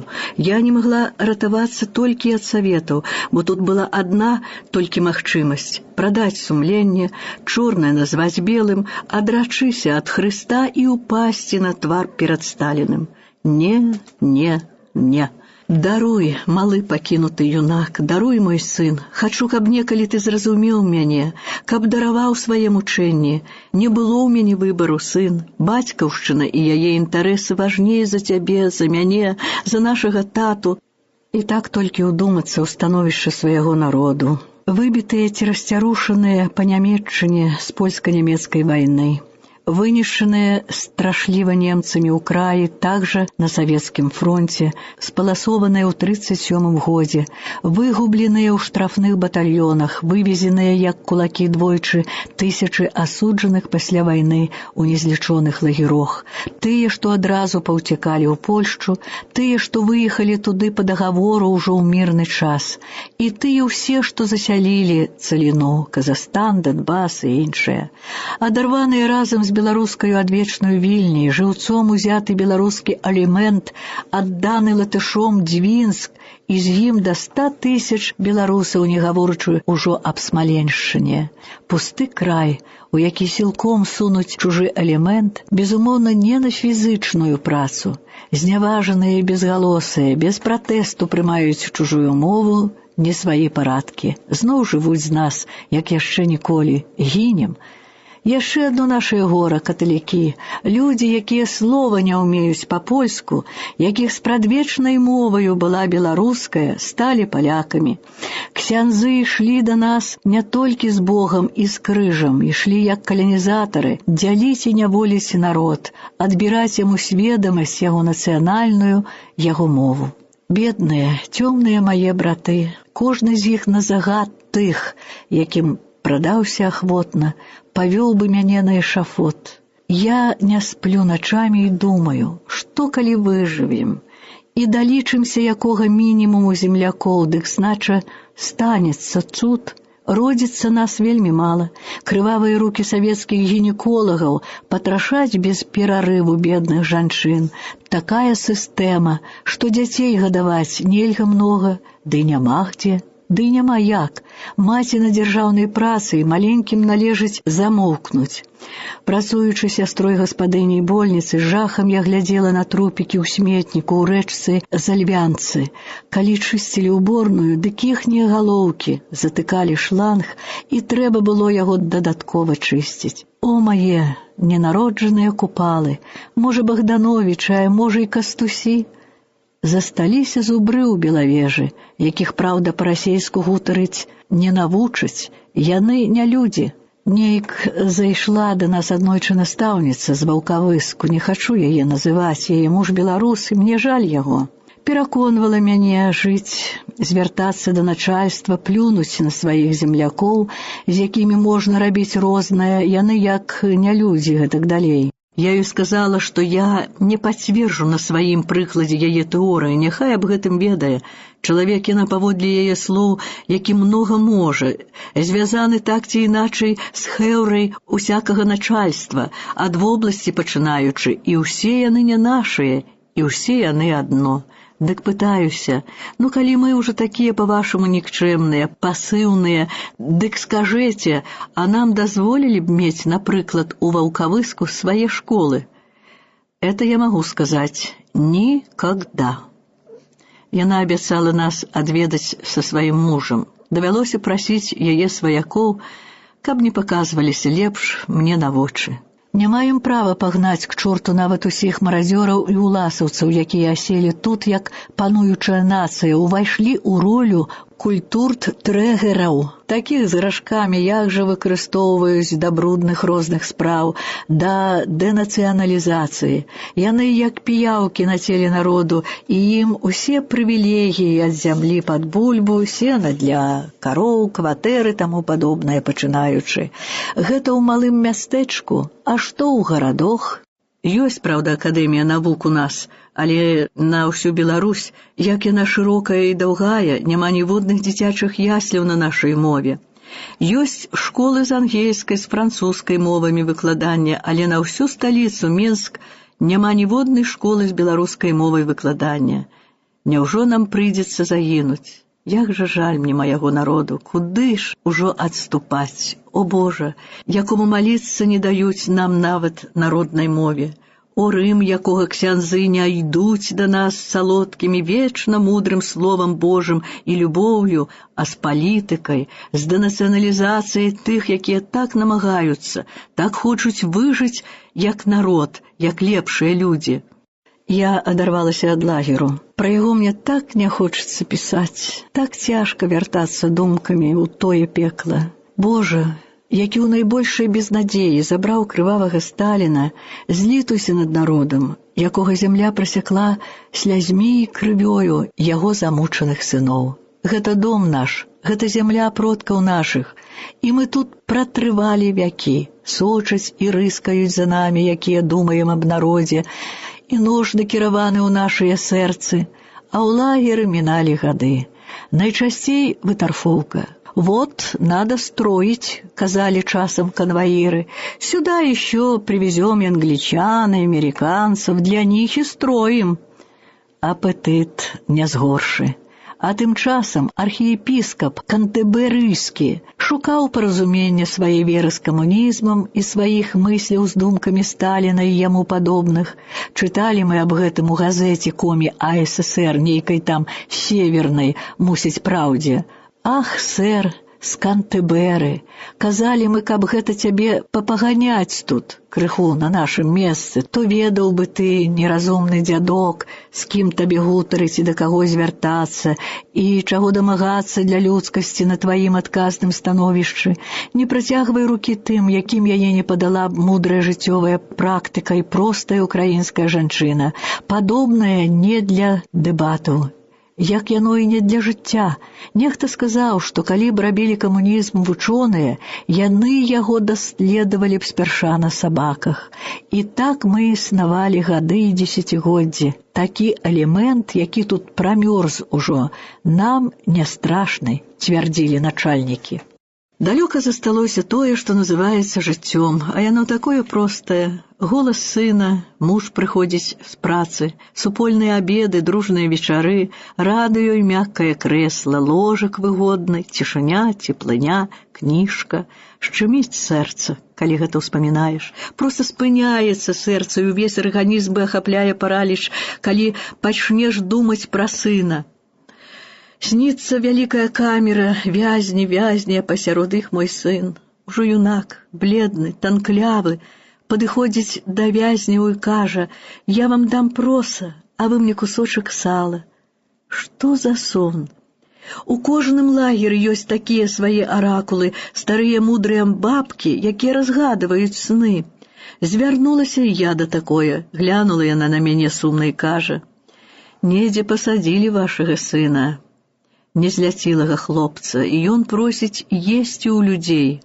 Проса — гэта знача прасіць». Гэта аказалася праўдай, аб якой я даведалася пасля. Я хворая. Брыгада наша адыходзіць на аб'ект, і мяне пакідаюць у бараку.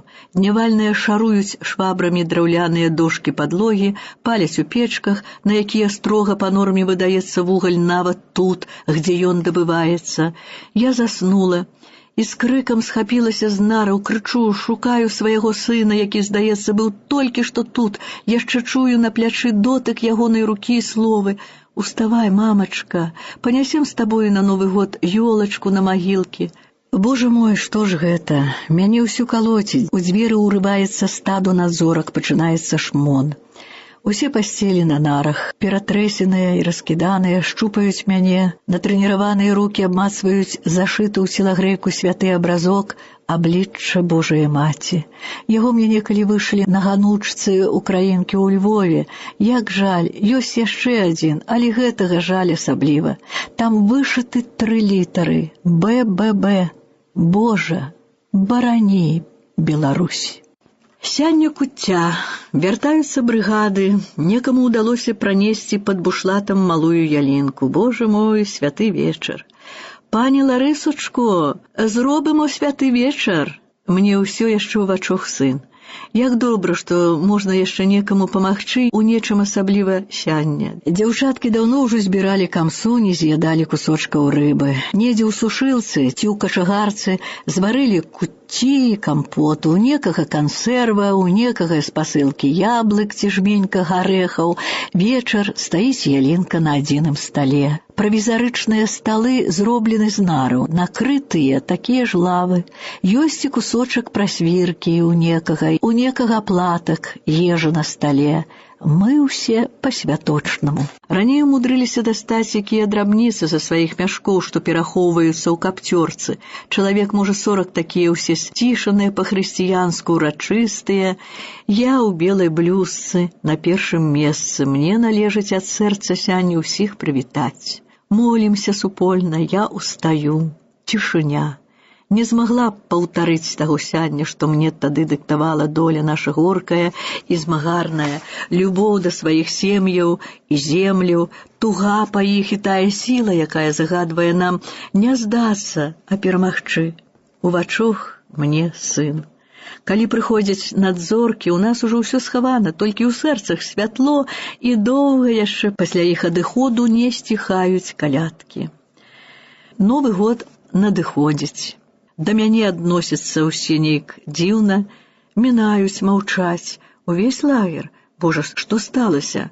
Элка кліча мяне у кіно, купляе білет, не памятаю, што паказвалі. Яна нахіляецца да мяне і просіць, каб я не закрычала. Кажа, даць слова. Даю. Тады яна кажа мне, што ёсць тэлеграма аб смерці мужавага таты. Мне дадуць яе пасля Новага года. Прыдуркі нават шкадуюць.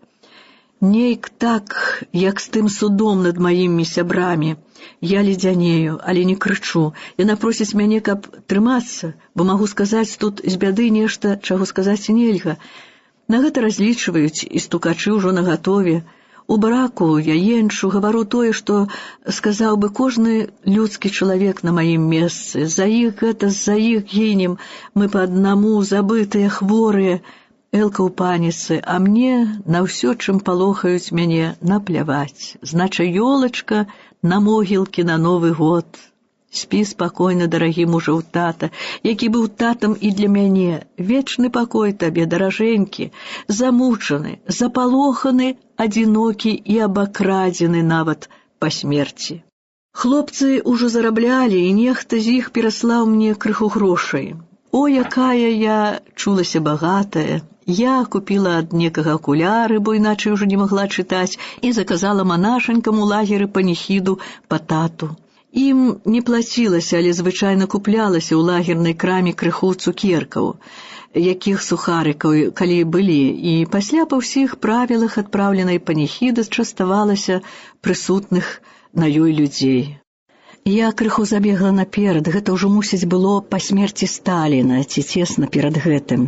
Як жа мы былі галодныя, як жа хацелася бульбы, звычайнай паранай бульбы, якою на Беларусі кормяць свіней. Калі нашу брыгаду бралі ў овощехранилище, дзе былі прадукты для начальства, дык мы на іх накідаліся.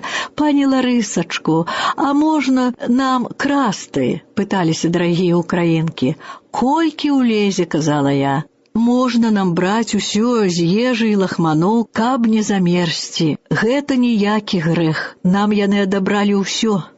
Часам прысылалі цыбулю з горкага, і мы на яе накідаліся. Елі яе, як яблыкі, грызлі, не адчувалі, што яна горкая, так смакавала.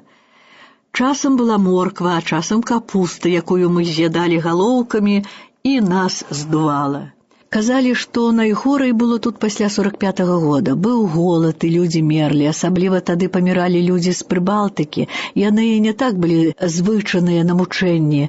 Трупаў не аддавалі, хавалі іх між сабою, каб атрымаць на іх пайку. Кажуць, нехта зрабіў пабег. Яму хапіла сілаў толькі дабегчы да поля з турнэпсам. Ёсць на поўначы такая вадзяная бручка. Там ён і застрах. Еў без памяці, еў з пяском той турнэпс, і калі яго, наганяючы, застрэлілі і разрэзалі, бо ўсё ж па-навучнаму, дык у жываце гэтага на смерць выхудлага шкілета было столькі турнэпсу, што па-навуковаму гэта было зусім неверагодна. Раз у тое овощехранилище прывезлі бульбу з Беларусі, як жа мы на яе паглядалі. Канвой выдаўся не з горшы і дазволіў нам у нейкім брудным вядры яе зварыць. Елі мы яе як торт, як найбольшы делікатэс. Аднолькава смакавала яна прадстаўніцам усіх нацыяў. Па бульбінцы мы яшчэ схавалі. Нейк перайшлі шчасліва шмон і перанеслі іх нашым хворым у зоне, як пераносілі часта і цыбулю, часнык, ці нешта, што можна было з'есці. Голадам і тэрорам трымалі нас, як абцугамі.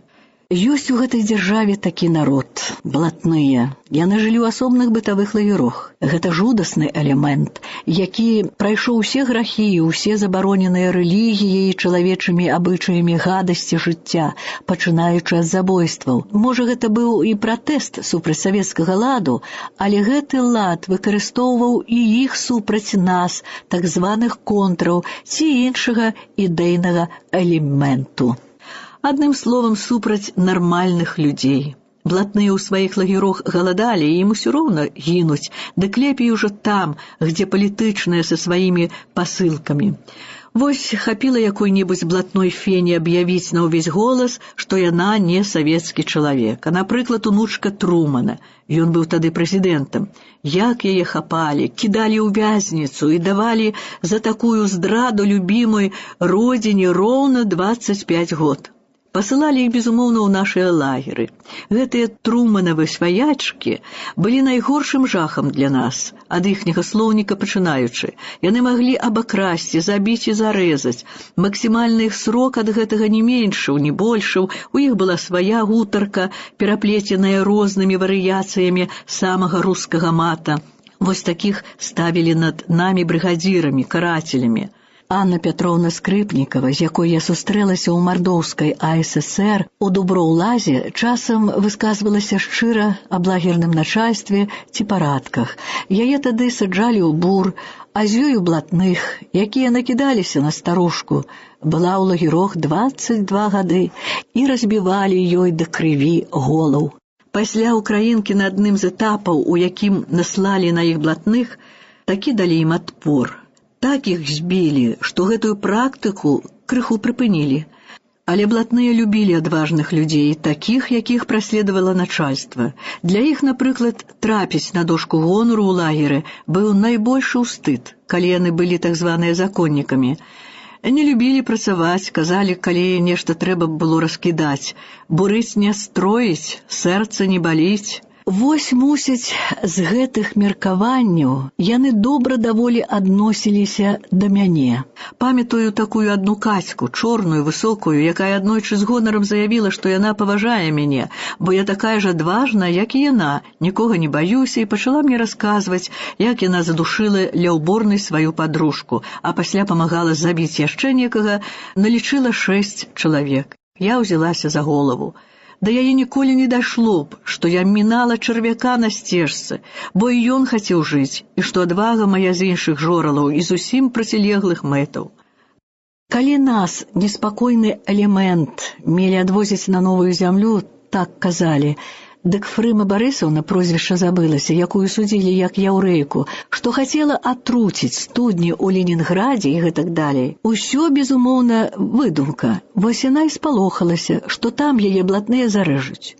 Блатныя абурыліся, прыйшлі да мяне і кажуць: «Не бойцеся нас, мы вас паважаем, і калі вас павязуць з намі на новую зямлю, мы вас не скрыўдзім, а вось тую Фрыму Барысаўну, Б, мы тут прыкончым на месцы».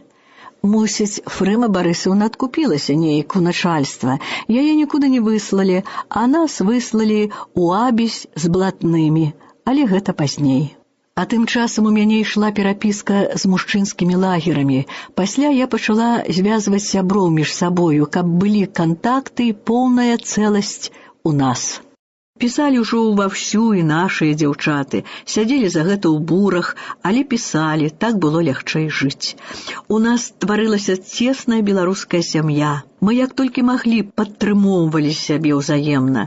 Часта, калі мы праходзілі каля першага, напрыклад, ОЛП на працу, дык сябры пазнавалі мяне, яны выходзілі амаль да дроту і розна мне паказвалі жэстамі сваю еднасць, стойкасць і братэрства. Я, безумоўна, мала што бачыла праз слёзы, а дзяўчаты нават і стукачы да гэтых праяваў беларускай сямейнасці адносіліся амаль жа набажна. Сям'я наша была сапраўды нечым набажна ўзнёслым, вартым нашай маці Беларусі. Толькі гэта было да пары. Вораг спалохаўся і пачалі вербаваць розных шапавалаў, дэзарыентоўваць іншых, палохаць і раскідаць па другіх лагерах. Нічога добрае ніколі не гіне, яно жывое і сянне. Не памылюся, калі скажу, што беларусы трымаліся найболей шляхотна і найцясней.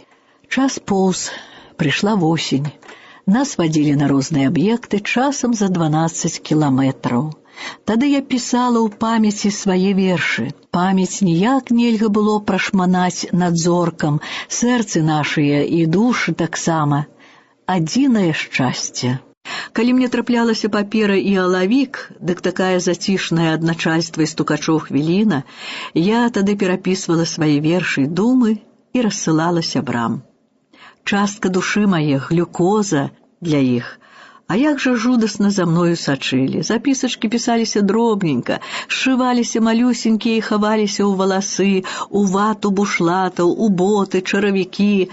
Адчайныя дзяўчаты клалі поўную рукавіцу запісак і, расшпіляючы шырака для шмону бушлат, так манеўравалі, каб рукавіца не трапіла гадаўкам на вочы. Калі ж разувалі, дык умудраліся 2 разы зняць з нагі той самы чаравік, каб у другім якраз перанесці запіскі.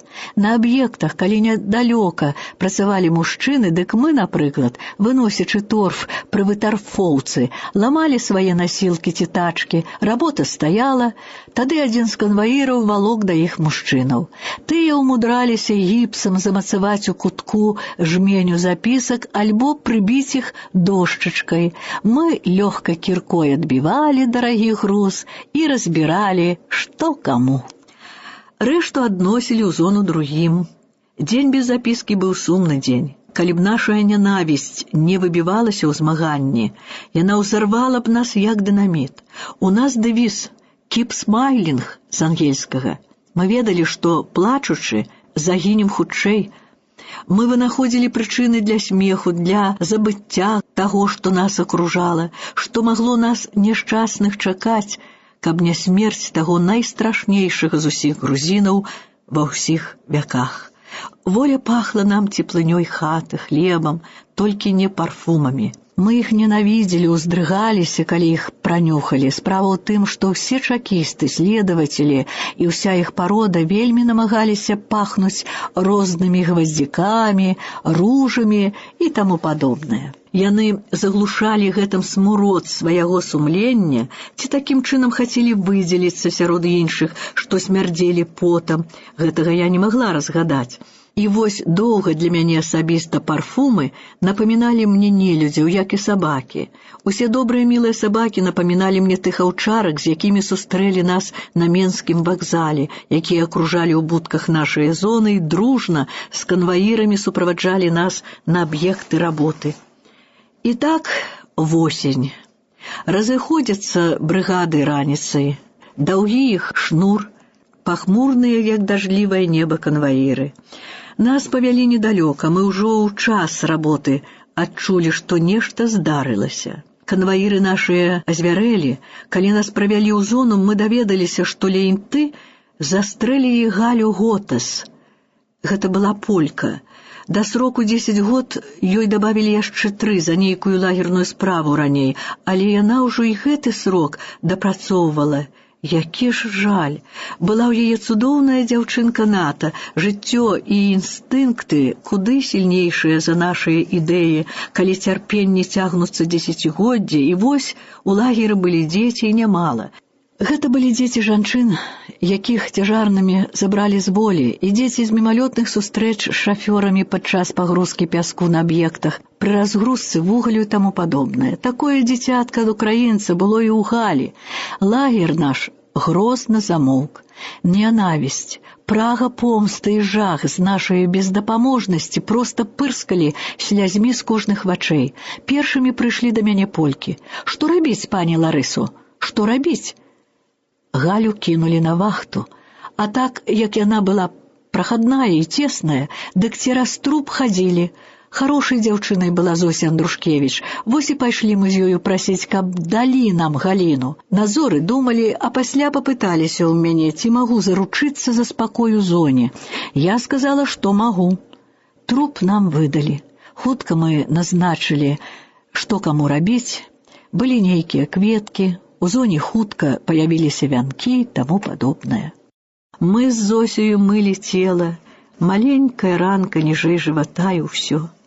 Іх брыгада выбірала бульбу, тую вадзяную, рэдзенькую. Машына, куды яе ссыпалі, стаяла за гароджаю з вяроўкі, якімі мы самых сябе мусілі заўсёды апярэзваць. Дзяўчаты туды сыпалі бульбу. Пайшла яе высыпаць і Галя. Вось і застрэлілі. Выйшла за агароджу. Дзяўчаты прыходзілі, клалі пальцы на ранку, шапталі нешта, прысягалі. Масквічка Рэгіна Тарасава, якой маці была францужанкай, прынесла з пасылкі вялікі кусок батысту. Наташа нічога не ведала, але ўсё пыталася пра маму. Яе нейк суцяшалі, абманвалі. Вечарам мы палажылі ўсю ў белым Галіну на лагерны брудны возік, прыкрылі яе батыстам і вянкамі, і ўсе праважалі да вахты. Дзіка крыкнула нам надзорка, калі мы апошні раз цалавалі нежывы тварык. «Мы завтра другую пристрелим!» Мы горда і моўчкі узялі гэта пад увагу з разлікам некалі ім адпомсціць. На вахце паводле лагерных правілаў малатком яшчэ ударылі труп па галаве, а можа жывая, альбо прыкалолі штыком. Пасля павязлі яе на мужчынскі ОЛП для ўскрыцця. У савета ўсё па-навучнаму. Зося Андрушкевіч хацела ўдачарыць Галіну Наташу. Ёй не дазволілі. На наступны год усіх вывелі за зону, Але нейк нас пакінулі з Елізаветай Радзіонавай. Яна была жонкай прэм'ер-міністра РСФСР. Яе мужа расстралялі пасля вайны, а ёй, таму што яна жонка расстралянага, далі 10 год лагероў. З ёю была і Аксана Кубаткіна. Яе муж быў, здаецца, нейкім генералам ад КГБ. Аксана Кубаткіна была вялікай прыхільніцай бацькі Сталіна, нягледзячы на тое, што ён пакараў смерцю яе мужа, аднаго з ініцыятараў 25-гадовага пакарання для сваіх землякоў, і параскідаў па лагерах рэшту сям'і. Яна старалася шчырай працай даказаць сваю прыхільнасць ураду. Праца яе заключалася пераважна ў падсцёбванні другіх, бо яна была брыгадзірам. Спраўлялася яна з гэтым выдатна, як на погляд начальства. З іншымі поглядамі яна мала лічылася. Адмыслова крыла матам, каб даказаць сваю духовую прыналежнасць да пралетарыяту, але скрыгітала зубамі, чытаючы лісты ад сына, які таксама быў у лагерах. Меншы быў пры старой бабцы, і іх абое называлі ворагамі народу. Я не думала, не ведала, што ў нас творыцца падобнае, часта стагнала Кубаткіна. Радзіонава была вельмі тактоўнай і талковай жанчынай, мела 3 дачкі, старшую яе нарачоны не пабаяўся ўзяць за жонку сабе пасля ўсіх рэпрэсіяў, а 2 малодшыя жылі ў сястры. «Лариса Антоновна, меня вызывали по поводу вас, и я сказала им, что Люция Антоновна – это мещанка, а вот вы – это глубокий подлинный ум». «Вы мне дрэнна прислужилися», – засмеялася я. І так мы з ёй у зоне, а сяне маюць забіраць з зоны дзяцей, якім 2 ці болей 2 годзікаў, маюць іх адвозіць у розныя дзетдомы. Большасць мамак вывелі за зону, але не ўсіх. У адным кутку нашага лагеру быў другі лагер, таксама аплецены калючым дротам і з вахтаю. Там жылі так званыя вольныя дзеці. Імі загадвала вольнае начальства і болей давераныя прыдуркі. Дзяцей гэтых нарадзілі цяжарныя ўжо з волі жанчыны, ці якія сталі цяжарнымі ў лагеры. Толькі на час хваробы дазвалялася мець рожаніцы дзіця пры сабе. Пасля яго забіралі, і маці пускалі толькі да дзіцяці ў час кармлення. Калі ж кармленне кончылася, дык толькі раз на тыдзень, калі не выдумалі якой эпідэміі. Мамкі бегалі ў адчаі ля калючага дроту і часта проста кідаліся на яго. Вечнае святое мацярынства, яго натуральныя праявы караліся тут і асмейваліся. А бедная маці ляцяць з работы туды, где дзіця. З маленькага прыдзелу цукру, які атрымоўваюць, вараць нейкія немагчымыя цукеркі, хаваюць кусочкі рыбы, пячэнне, ці што могуць выпрасіць у тых, якія маюць пасылкі, а то і ўкрасці. Калі дзіцячай зоны вечны плач, а дзеці быціначкі, бледныя, запалоханыя, рвуцца толькі да мамаў, хоць бачаць іх так рэдка, аднак пазнаюць і кахаюць толькі іх адных. Маці нямеюць ад шчасця ля іх. Вось сяне забяруць гэтых дзетак. Мы глядзім у жахам, як над лагер прыляцелі з хмарай, закружыліся грачы. Стала цёмна ад іх. Закракалі, закрычалі, і нам пайшоў мароз па скуры. У зону ўехалі аўтобусы, забрахалі сабакі, залаяліся матам канваіры, і пачаўся плач, крык, раздзіраючае душу выццё, быццам людскія прадсмяротныя мукі. Такое галашэнне не бывае нават па памершых. Мы зледзянелі, падысці бліжэй было нельга, раз'юшаныя канваіры стралялі б, а грачы ўсё кружылі, кракалі, не сціхалі нямыя птушкі, якія адчулі жудасны чалавечы боль. Я не знала, што ў нас такое быць может, шептала, збялеўшы Радзіонава. А за што вашего мужа забілі, спыталася я. Жалел свой народ, хотел добра ему, тихо прошептала яна. Аўтобусы паехалі, крык ставаўся хрыплым, прыдушным. Калі я падышла да бараку бліжэй, дык яшчэ адлівалі, где которых памлелых чуцілі. На нарах лежала амаль нежывая Соня Свіда. Яна працавала ў лагернай аптэцы, і чорненькую сваю Кацюшу ўдалося ёй затрымаць пры сабе даўжэй. Бацька Каці быў лекар, нейкі нацмен. Соня часта казала, у Каці цудоўныя валасы, але ёй трэба 40 касічак заплятаць, так як у народзе яе бацькі. Соня рысавала кніжачкі для яе, пісала казкі, на свеце мела толькі яе адну. Цяпер ляжала амаль нежывая. Яна не выла. Яна некалі была дамай, ёю і засталася, толькі стагнала, жудасна, нечалавеча. Яшчэ горай было, калі ў зону вярнулася рэшта мамак. Галашэнне доўга не сціхала. Радзіонава і Кубаткіна так абураліся, што можна было думаць, што яны там наверсе сапраўды не ведалі аб колькасці зняволеных і аб іх муках. Між іншым, абедзве, калі са мною прощаліся, дык мелі аднолькавую просьбу да мяне. «Лариса Антоновна, прошу вас, останьтесь всегда такой, какая вы есть». Я ім гэта ахвотна абяцала. А дзетак гэтых папуталі ў дзетдомах. Калі сваякі забіралі іх дамоў, дык часта давалі ім не тое дзіця. Прысылалі здымачак з хаты, і пачынаўся плач. Дзіця нейкай рускай мамы завезлі аж у Галічыну і наадварот. Куды падзелі Нату, нічога неведама. Зусім магчыма, што і не жыве. Яшчэ полькі звярнуліся да мяне, каб напісаць ім верш пра Галіну Готтэс. Прасілі, каб па-расейску, каб прачыталі ўсе. Павезлі яго з сабою ў Польшчу. Я яго добра не памятаю, вось толькі ўсяго. День осенний с утра заливался от слез пред начальство прижмуренным взглядом. Одни на поселок, другие в колхоз, проходили все молча бригады. Конвоиры привычным движением руки с суровостью нечеловечьей направляли спокойно ноги и штыки в беззащитные женские плечи. И каждый почти с них молитву изрек, роняя слова с наслаждением. Шаг вправо, шаг влево, считаю побег, стреляю без предупреждения. Шли серые, мрачные, часто без сил, под раскаты сурового мата, и дождь проливной лишь уныло звонил ударами слез по бушлатам. Галю застрелили. Возможно, что где-то те из-за морей в половине XX века стреляют так в прериях диких зверей. Здесь можно стрелять в человека. Спокойно актировал жизнь эту враг, пайку лишнюю списывал хлеба, стонал лишь от горя бессильный Минлаг, с ним плакало черное небо. Давали девчата суровый обет отомстить эту жизнь молодую. Нам крикнула дикий надзорка в ответ: «Мы завтра пристрелим другую». Но руки над трупом, пожав среди тьмы, мы сказали: «Так завтра не будет, что завтра ведь наше, что завтра ведь мы, что завтра ведь лучшие люди». Про гэта цяжка пісаць, а ахвяраў былі тысячы, магільнік па іх вялікі.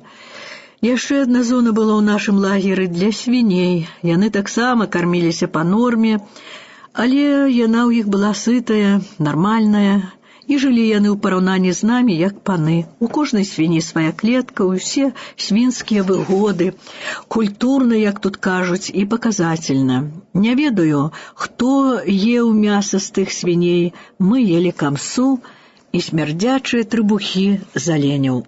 О, Леніна! О, Леніна! О, Сталіна, казалі мы. Яшчэ мы ели квашаныя ніжнія чорныя лісты капусты інцінскай, з пяском, дарэчы. Галоўкі былі для начальства. Гэтую капусту да немагчымасці насольвала камбала, адна нашая гора-суродзічка, нейкая Новік. Камбала таму, што вока адно на выкаце, Бог шэльму меціць. Яшчэ была адна такая Раіса Новікова і Марыя Мельнік, некалі адумысловая нямецкая прыслужніца і кат, і Юда для нас у лагеры. Дзеля справядлівасці нельга скрываць сваіх. Вось гэтыя запамяталіся найстрашней, кожная на розны спосаб. А яшчэ мы ели суп з рэдзькавення з гнілой рыбаю. Можна спрабаваць яго зварыць, каб пераканацца, які мае смак. Да чаго мы ўрэшце не ели. Але давалі нам і па лацы на алеі, якую шумна называлі пончык, і гэта падкрэслівалі. А рэшта пайка не заўсёды падобная на чалавечы хлеб, ну і жуй, плюй, гэта авёс з шалухою, з якога суп, каша, а ў свята дык і котлеты. Мы дзівам дзівіліся, як ты англічане ядуць гэта ўсё жыццё. Праўда, яны, пэўна, ядуць яго не сухама і не посны. Можа, нам чаго і болей пападала б, але жывілася ля лагероў шмат начальства, ля прадуктаў дык асабліва. Свінскае нормы яны не елі, і тут выйгравалі свінні. Горам для нас былі этапы. Прыязджалі купцы. Гэта былі звычайна босы з нейкіх лагероў, где стройкі. Кожны начальнік лагеру прагнуў збыць старых і набраць маладзейшых. Нас заганялі брыгадамі. Спачатку лагерныя лекаркі ці лекары, пераважна апошнія сцервы, глядзелі нас на цяжарнасць, не мыючы рук. Пасля мы ішлі голыя да пояса да стала, где засядалі лекары, купцы і начальнікі. Нам заглядалі ў зубы, мацалі, круцілі головы і бралі нас на ўлік этапны, альбо крывячыся адкідалі. Хадавы тавар быў тады з 30-го года нараджэння. Часам везлі аж у Караганду. Усюды тое самае. Да нас прыбывала папаўненне з волі, прыбывала шчодра. На інце доўга была з намі Соня Радак.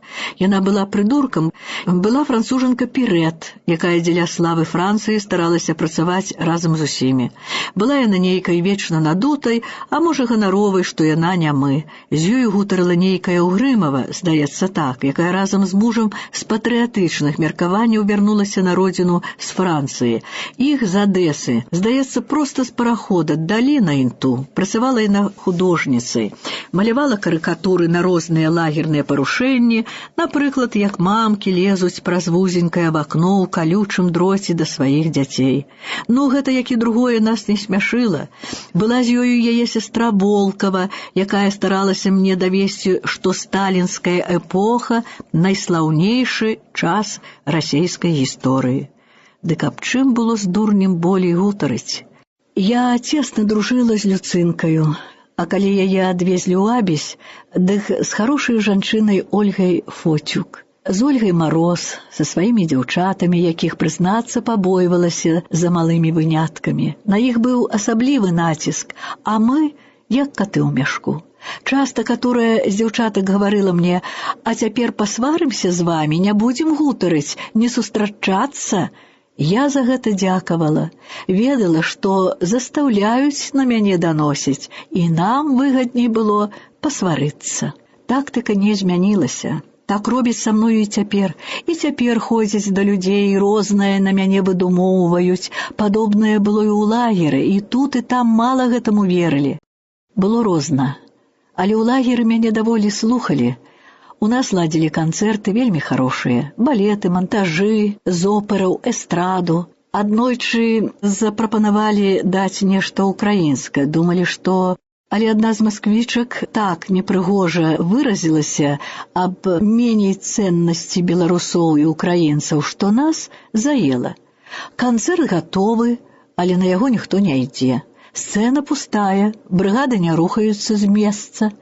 На гэта трэба было толькі сказаць, калі так, дзяўчаткі, дык нам там не месца. Гэта была цудоўная з'яднанасць, нават прыдуркі не ішлі. Пасля давалі і украінскія намяры, песні нешта з запарожца за Дунаем і, здаецца, нават шельменку. Нашую брыгаду назначылі ў воінскую часць. Там мы нешта вычышчалі, наводзілі парадкі, а малодшых дзяўчат узялі мыць салдацкую сталовую. Звычайна туды ішлі неахвотна, хіба што на двары была сцюжа. Дзяўчаткі выбеглі нейкія неспакойныя, вочы ім аж блішчалі і адразу пачалі шаптаць нам, што чулі па радыё, захварэў Сталін. Наша групка, украінкі, я і дзяўчаты з Прыбалтыкі так і збегліся, не ведалі, як стрымаць сваю радасць. Кроваизлияние в мозг. Боже, Боже, ці хоць добра памятаю. Гэта ж, здаецца, смяртэльна. Няўжо канец здзекам? Няўжо пачуў нас Бог? Кубаткіна пачала заводзіць другія дурніцы, крывіцца, а мы жылі. Падышла да мяне Афанасьева, стукач ад'яўлены, і кажа: «Он был гений, как вы находите?» И что тут казаць? А ну ж, яшчэ ажывенне, Хрыст. Кажу, ёсць розныя геніі, светлыя ёсць і чорныя. Гэта быў найчарнейшы. Ідзем у зону, а ідзецца лёгка. Надзея малюе ўжо волю, сына, мужа і ўсё чалавечае. У зоне марафонскім бегам у санчасць да першай лекаркі. Ці выжываюць з кроваізліяння? Амаль не. Боже мой, значакат всех времен ужо не ўстане, свята для нас. Ой, як жа добра, што нелюдзю няма ратунку. Кубаткіна ў чамадане з рэчамі хавала яго партрэт, якіх навалам было ва ўсіх газетах. Дастала яго і плача. Няшчасны бедны лицамер, які звучыў усе самыя хітрыя ходы, каб выжыць, хоць мёртвы не ўстане. Кінь к чорту яго, кажам, ён ужо не страшны. Яна смяецца, пачынае верыць у тое, у што ёй, Кубаткіна, і паверыць трудна. І вось яго няма, недзе хаваюць у Маскве, а нам загадалі на працы стаяць і маўчаць хвіліну. Цяжка выстаяць, цяжка маўчаць, калі Бог адчыніў справядлівасць. Паглядаем на канваірскія морды, пасмейваемся. Што ж, сіроткі без свайго тата, вам не сорам за ўсё? Нас яшчэ пусцяць не хутка, але вецер павеяў цяплейшы. Ад аднаго факту той смерці людзям стала дыхаць лягчэй. Мяне часта выклікалі, то пытаюць, напрыклад, ці Наталля Арсеньева камсамолка, ці ведаю Клімовіча і таму падобнае. Вось пакінулі ў зоне. Знача, зноў нечага хочуць. Чаго цяпер? Выклікаюць з абеду да опера. Уваходжу. Сядзіць невысокі сціплы чалавек у ваенным і кажа: «Сядьце, у мяне справа да вас. Я так шкадаваў вас, што пакінуў, каб хоць дзень адпачылі». Выглядае, што не лжэ. Уваходзіць оперы, як зараве, устаць, чаму не ўстаіце, калі я ўваходжу? Я прыехала, лепш сказаць, вы мяне прывалаклі сюды з Еўропы, а там жанчыны, нават зняволеныя перад мужчынамі, не ўстаюць. Мяне трасе, а малы чалавечак у ваенным лапоча, і ў нас культурна, і ў нас вельмі культурна. Пытаўся, здаецца, пра калошу, і ўсё лагодна, ніякай грубасці. Там ужо недзе пачынаўся новы хрушчоўскі дух, але ўсё гэта яшчэ вельмі абманчывае, верыць тут ніколі і нікому нельга. Людскасці тут не было і не будзе, тут хітрасць. Пасля зноў прыехаў нейкі рыжы таварыш. Я так і не пыталася, хто ён. Гэты пытаўся, ці я паспела палюбіць савецкіх людзей. Якіх, пытаю? Прасветава? Яму сказалі, хто Прасветаў. Гэты дазволіў пісаць мне толькі не пра кірку, не пра лапату, проста пра любоў да савецкай родзіны. О, іронія, о, жах! Вам блішчаць яшчэ вочы, кажа той рыжы. От так яны мне будуць век гэтак блішчэць нянавісцю і помстай на адзін успамін аб такіх дыпламатах. Я яму нагаварыла, што ён аж пазапісваў. Кубаткіну і Радзіонаву ён адпусціў у Маскву. Мне толькі парадзіў карыстацца бібліятэкаю тады, калі не было ў мяне акуляраў і нават найменшай надзеі на іх. Не ведаю, хто быў гэты чалавек, але я мела ўражанне, што яны нарэшце сцямілі, што сяджу дарма. І яшчэ адно я зразумела, што калі пытаецца нехрыст, ці я паспела палюбіць савецкіх людзей, значыць мяне згэтуль не пусцяць. Я даўно выйшла б з лагеру, каб гэта было ў Еўропе, нават камуністычнай. Там была нейкая логіка ў людзей, законы і паслядоўнасць. Тут Сталін і мера пачуццяў да яго вырашалі людскія лёсы. Не, гэта было ніяк не для мяне. Моя мілая сяброўка Галіна Уоллес, жонка некага з амерыканскага пасольства, прасіла мяне: «А ты хоць маўчы, і пабачыш, будзе табе лепей. Прашу, не высказвайся». Калі нейкі канваір, якога мы празвалі за нялюдска з Гітлерам, здзекваўся надо мной, кажучы: «Вось графіня». Дык Галіна падыходзіла да мяне і сама выказвалася на ўвесь голас: «Да, он прав, все же ты среди них выделяешься». Навучылася яна рабіць печы, што давала ёй магчымасць быць у зоне як-ніяк цяплей. Зэкі адбывалі на этапы, прыбывалі новыя. Моя Оля Фацюк была ў нейкай чужой брыгадзе, і мы цяпер рэдка бачыліся. Аднойчы яна завітала да мяне з дзіўнай просьбай, што яе брыгадзірка вельмі прасіла, каб я да яе прыйшла. Яшчэ што, кажу, калі трэба, дык няхай сама прыйдзе, але пані Оля так прасіла, што ўрэшце мы пайшлі. Сустрэла нас чарнавокае, сумнае, вельмі прыгожае дзяўчо. Была гэта беларуска Жэня Пазняк. Узялі яе за СБМ роўна ў 16 год, і вось яна канчала свой срок, цяжкую дзесятку. Даслужылася да брыгадзіра, але паводле слоў пані Олі была людскай. Пачаставала нас яблыкамі, відно з пасылкі. Я адмовілася, бо маладым цынга куды страшнейшая, але яна ўперлася, кажучы, мне адмаўляць нельга.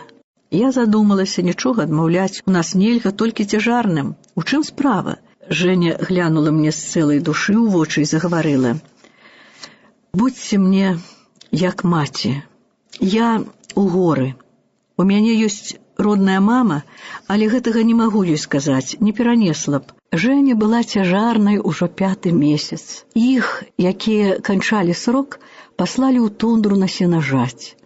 Начальнік, нейкі прараб з быўшых зняволеных, немалады, гадкі тып, проста траўлюю, з дзекам на рабоце, воддаль ад большага начальства, рабіў там з людзьмі, што хацеў.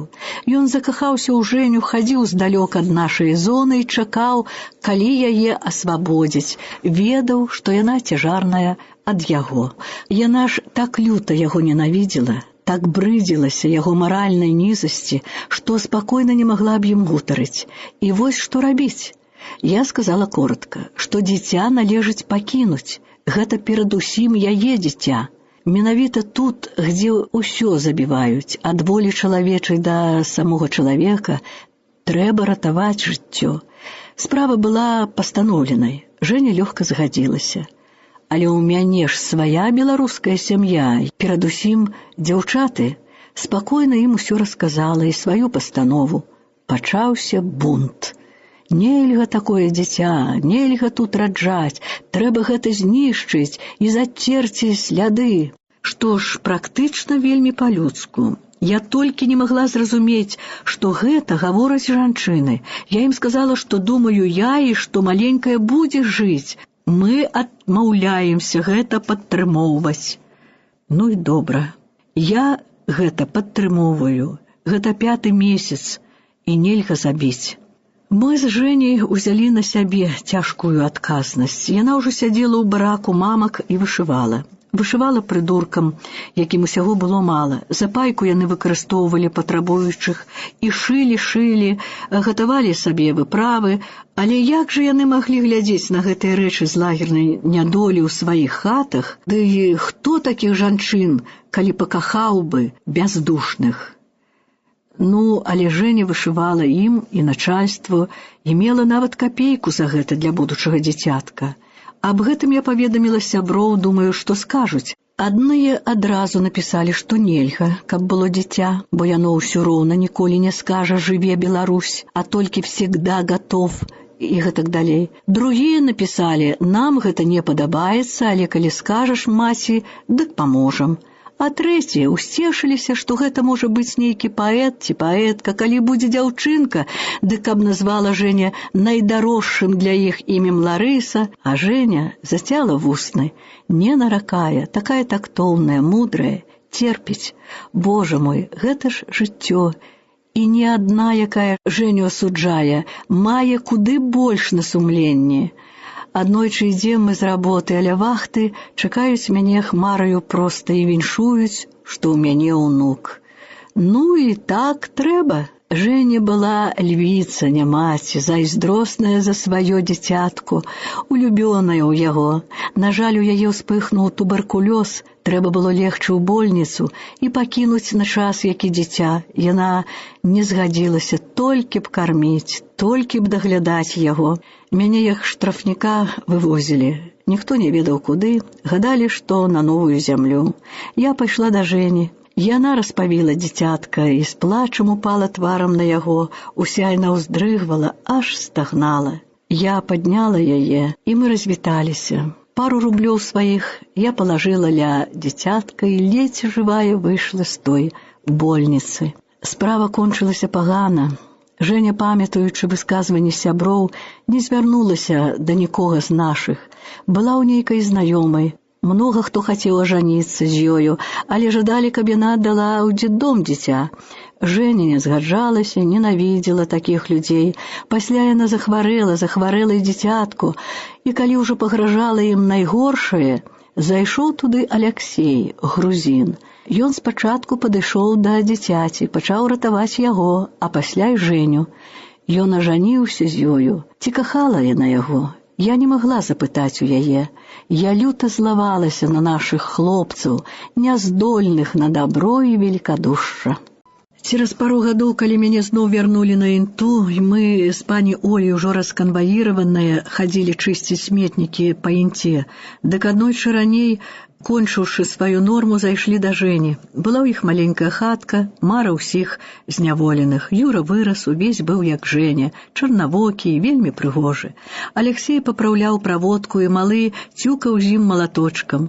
«Гляньце, як мне мой сын памагае», — сказаў, засмяяўшыся Аляксей, і да сваіх добрых шырокіх грудзей прытуліў яго маленькі тварык. Я толькі намагалася, каб не заплакаць ля іх.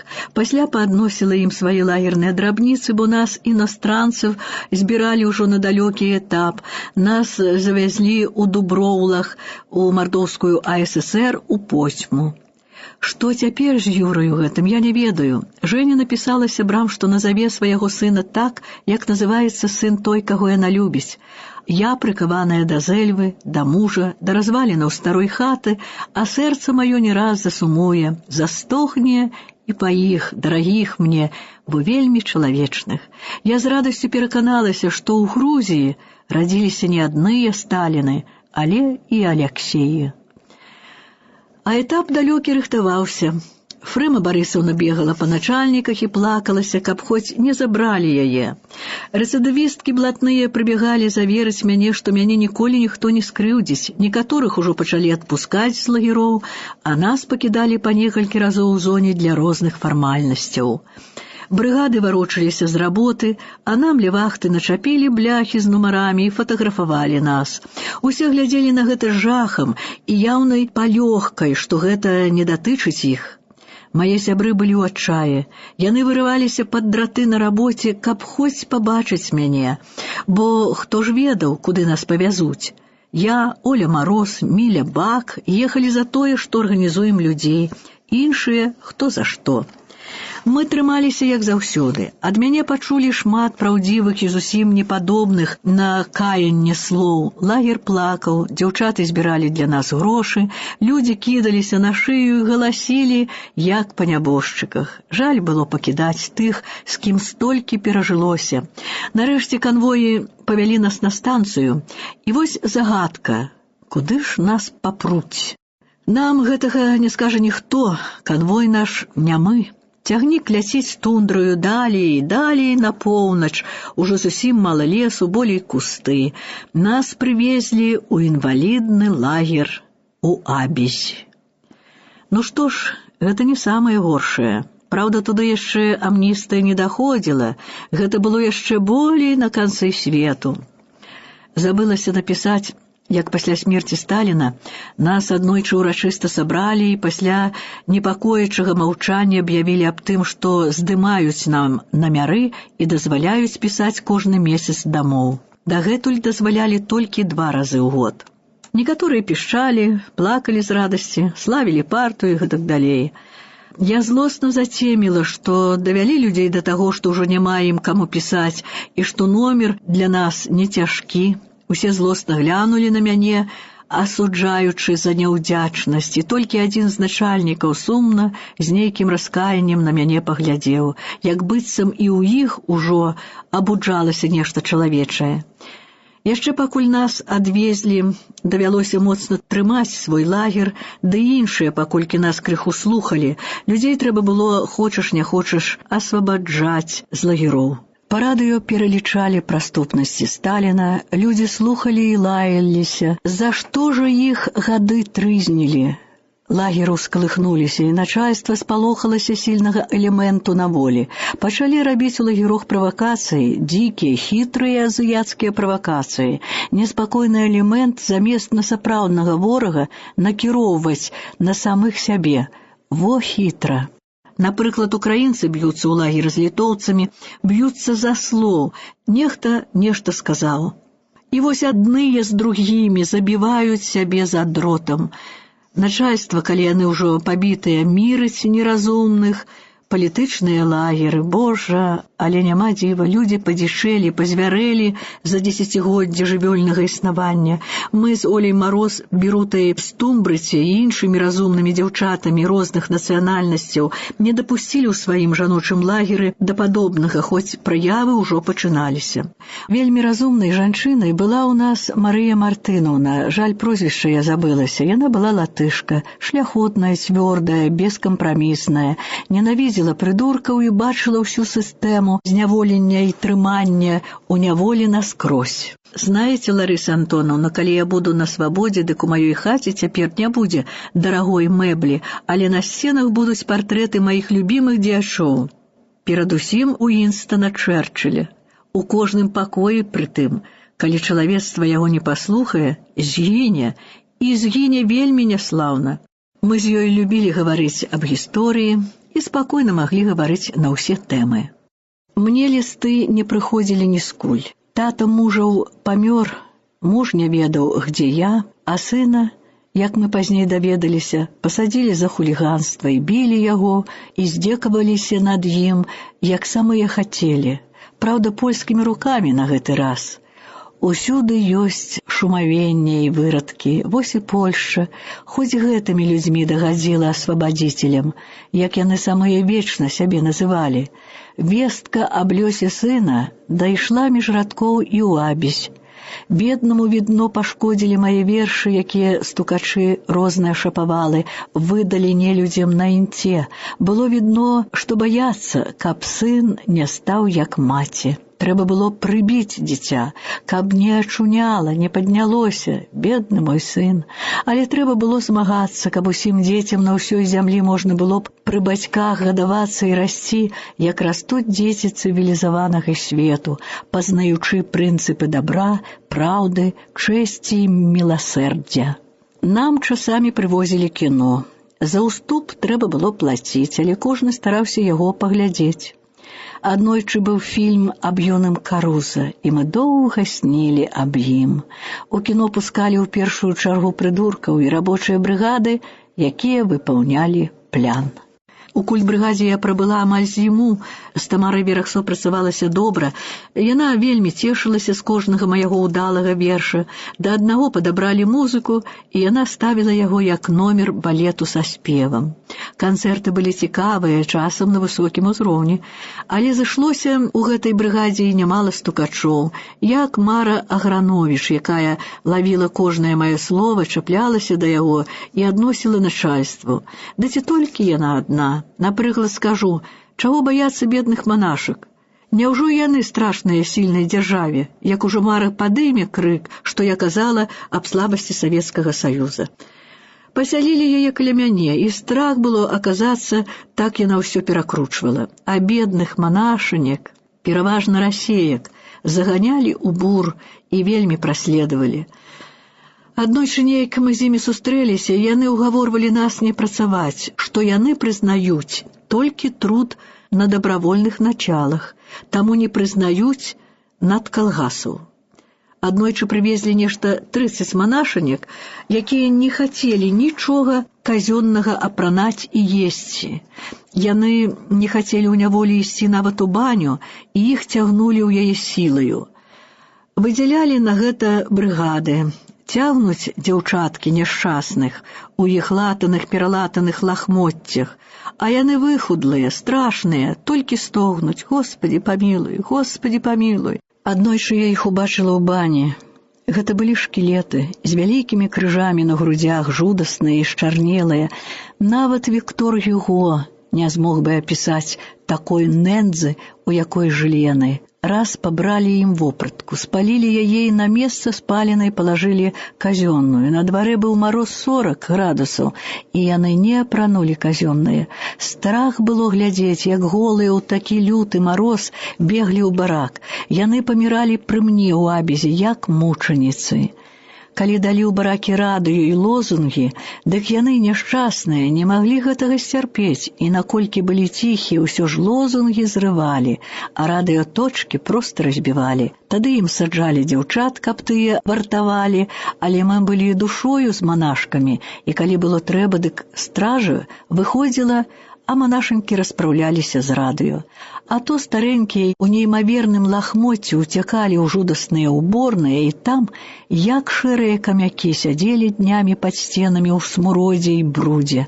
Брыгады на ноч збіралі іх і сілаю адводзілі ў баракі. Яны стагналі, так ненавідзелі ўсё, да чаго іх змушалі. Ужо нічому і нікому не верылі.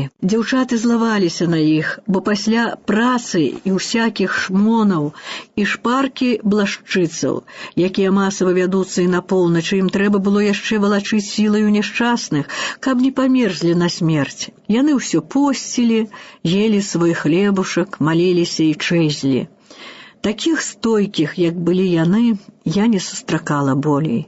Яны раз, зняверыўшыся, не маглі і не хацелі больш слухаць усякай хлусні, проста паміралі. Наагул нейк верылася толькі людзям, якія не адракліся Бога. Такія толькі і былі стойкія, спагадлівыя заўсёды. Такія не падводзілі, вельмі моцна трымаліся, хоць не так адчайна грэка-католікі. Было многа баптыстаў, яны трымаліся цеснай групай, але былі заднятыя толькі сабою. Выдзяляліся многім, хоць бы тым, што вечна плакалі і заводзілі. Збяруцца ў канцы лагеру ля ўборных і падымуць такі плач ля сцяны Іерусалімскай, што мароз ідзе па скуры. А нам плакаць было нельга, бо трэба было нам выжыць, і дапамагаць нам трэба было кожнаму чалавеку, без розніцы, нацыі, рэлігіі, пераконанняў, проста хоць маральна ратаваць людзей. Баптысты прыставалі да мяне горай за тое начальства. Вы ж мусіце быць з намі, казалі, вы ж такая, як мы. І калі мяне асабліва мучылі, дык казалі, што гэта Бог дае мне пазнаць, што мне ўжо час перайсці да іх. Яны вербавалі сабе веруючых, і вось адна масквічка, здаецца, пайшла да іх.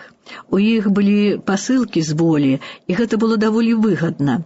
Надзела бабка даўгую сукню, схавала валасы пад хусту і ўсё тварыла, што і іншыя, да тых пор, пакуль не памёр Сталін.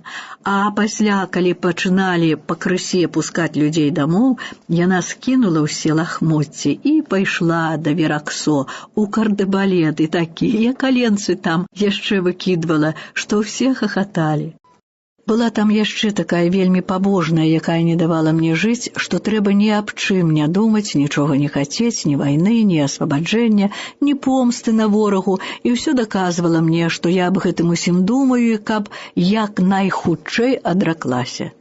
Выглядала гэта вельмі дзіўна, і нягледзячы на яе посны твар, так і думалася, што яна з кардебалету, але не ад Вераксо. Іншыя былі больш-менш нармальныя, але людзей не было ім жаль, вось толькі сваіх, веруючых. І наагул было розных сектаў, напрыклад, нейкія плясуны. Прыехаў раз этап, размясцілі жанчын па нарах, і раптам пад вечар пару з іх саскоквае, пачынаюць такую пляску, як упіўшыся на вяселлі. Мы думалі, што ў іх не ўсе дома, а гэта ж такая іх секта. А верыць было так проста, маліцца, любіць людзей і выжыць, усім жыць. Нідзе, як тут, не ясна было, што вера без дзел мертва есць, а без любові да людзей тым болей. Я часам думала, як чуўся б, і што ў гэтых варунках рабіў бы, які сапраўдны амерыканскі місіянер, якую ён тут заставаў бы тактыку. Я толькі ведала, што не заўсёды трэба быць голубам, у гэтым выпадку лепей лісою. На ражон было лезці не час, а як той лекар казаў, перахітрыць ворага. Дзіўна, што яны найболей баяліся ўсё ж рэлігіі.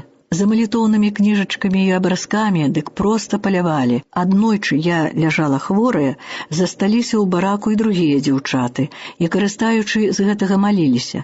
Увайшлі надзоркі, з якіх найболей дурная і найболей лютая была нейкая Дунька. Пачаўся шмон. Убачыўшы малітоўнік, Дунька накінулася на дзяўчо, як гіена. Дзяўчына пачала ўцякаць, скакаць па верхніх нарах. Дунька за ёю ў сваіх боцішчах. Малітоўнічак кінулі мне, і я яго ўраз прыхавала, а сама пачала стагнаць. Дунька не знайшла яго, з чаго ледзь не выла. Наагул надзірацелі былі нелюдзі. Калі аднаму з іх, нейкаму Кір'янаву, нарадзілася дзіця, дык людзі не пыталіся, хлопец ці дзяўчына, а канваір ці надзорка. Ніхто не мог уявіць сабе, што з гэтых кацюгаў можа быць нешта іншае. Кір'янаў пасля смерці Сталіна, кажуць, пайшоў вучыцца на афіцэра. Так, зусім на гэта адпаведны элемент. Ад нечалавечага выразу твару пачынаючы. Людзей у лагеры амаль не білі. Мяне дык біў толькі раз нейкі Іванов за тое, што не хацела ісці мыць падлогу ў воінскі барак. Я так і не пайшла. Але ўжо енчыла, што мела сілаў, аж адскочыў ад мяне і кінуў біць. Нас мучылі вышукана, маральна. Забіралі нам спакой, рвалі, як маглі толькі, нервы, ганялі, усяк прыніжалі. Штодзённа мы павінны былі казаць ім канец свайго сроку. У мяне гэтае свята прыпадала на 73-й год. Вось мы мусілі такое памятаць. Нас жудасна апраналі, забіралі ўсе нашыя паперкі, забівалі нашыя радасці. Не ўсяго не перасказаць. Ніхто з іх не меў літасці, і гэта палохала найболей, знача не будзе на зямлі людзей, адныя ўзаемныя мучыцелі толькі. Мне, праўда, і сяння не лепей, мучыць яшчэ болей, прадумана і садыстычна, як некалі. Вера толькі ў сілу, а рэшта ўсё не мае значэння паводле іх. А сілы гэтыя ніхто яшчэ не парушыў. Яе прызнаюць і енкі няшчасных мільёнаў зняволеных мокнуць у тундры, у пустынях і стэпах гэтай надзеленай прасторамі і дзікасцю краіны, якая мучыць і губіць даўно ўжо самую сябе, не знаючы меры. Пасля байкоту канцэрту мне зноў прыгразілі сухарыкамі і заперлі ў такую брыгаду, дзе не дыхнуць. Вярнуўшыся з працы, я заставала свае нары, як пасля землятрусу. Усякая нечысць здзеквалася надо мною ў вочы, во прыдуркі. Нарэшце я не вытрымала і пайшла да начальства. Быў там нейкі беларус, так і перла з яго нашая мова. Вось я яму і вылажыла свае погляды. Лепш вы ўжо раз мяне забеце і не дазваляйце кожнаму мучыць мяне. Гэта ж так нізка. Рэзультат быў той, што далі мяне ў брыгаду штукатураў Марыі Мельнік, шкуры не чалавека. Я гэта ведала, стала хітрэйшай. А сябры пісалі, і вершы пісаліся, і палілі мае далоні. Іх трэба было рассылаць, каб жылі і думалі так, як я. Бяліць і папраўляць печы нічога, але вось паставілі мяне тынкаваць столь. Кіну раствор на столь, а ён мне ляп назад у вочы. Звапнаю же ніяк мяне атрымоўваецца. Нарэшце сябры прыслалі мне шахцёрскія акуляры. Дык я крыху падвучылася гэтай мудрай штуцы, і ўжо было лягчэй. Мельнік мяне ад сябе не адпускала. А яе падружка, нейкая Надзя Карава, папярэдзіла мяне, што Мельнік так і працягваюцца рукі, каб мяне задушыць уначы за тое, што я супраць любімае родзіны. Можна думаць, як я там чулася, ведаючы ўсё яе выслужванне немцам. Розум тут не дзейнічаў, усё залежала ад шчасця. З Ольгай Мароз была ў нас адна доля і адна папулярнасць у добрых людзей. Была ў лагеры і англічанка Кэтты, жонка нейкага важнага таварыша. Мела 2 сыноў на волі, мужа, які ад яе, здаецца, адрокся, і як сапраўдная камуністка, непраходзячую любоў, якую ад Сталіна перанесла цяпер на Леніна. Яна ўсё брала на розум, але я ёй аднойчы расказала ангельскі фільм «2000 жанчын», які я ўбачыла ў Празе, і гэта кранула яе не на жарты. Кэтты была худая, тонкая, рыжанькая, неблагая. Як і мы ўсе, чысціла ўборныя, Ачысціць было што і кіркаваць. Уборная гэта таксама нейкі падыход да камунізму. Вялікі рад дзіраў, і там калектыўная творчасць, з раніцы пачынаючы, і чарга, і погляд на гэта і ўсё, і роздум. У Менску яшчэ нейкая Болбат, мянчанка, цвярдзіла, што ў лагерах пачнецца яе сапраўдны камунізм, у які яна вельмі верыла. І вось пачынаўся ад супольных нараў, дзе за цеснаты усе па камандзе паварочваліся на той ці іншы бок. З супольнай кармілкі, бані, працы, да тае жудаснай уборнай. Успомніць, якую страх. А недзе ў свеце ўсё ж жылі жанчыны, капрызілі, апраналіся ў розныя моднасці і, можа, наракалі. О, калі б яны бачылі гэтае хоць у сне, яны, напэўна, не ведалі б межаў асабістаму свайму шчасцю, быць пры сваіх дзецях, быць з мужам, мець сваю хатку, где хлеба ў волю на стале і ціха-ціха, як у храме. Хрысціяне сябе нейк узаемна пазнавалі. Нягледзячы на веравызнанне, кожны, хто верыў, хіліўся да такіх, як ён. Усюды на поўначы панаваў аўтамат, як і ў літаратуры, як і ў гульнях дзяцей, да сянешніх дзён. Так, аўтамат — гэта сіла. Кожны тупы ёлуб можа трымаць сотні найлепшых безабаронных людзей і рабіць з імі, што сам хоча. Змушаць іх, напрыклад, пераносіць горы снегу з месца на месца да абсалютнага ўпадку сілаў ці проста страляць ля нас, а калі мелі неасцярожнасць, адысці ў бок, дык і ў нас.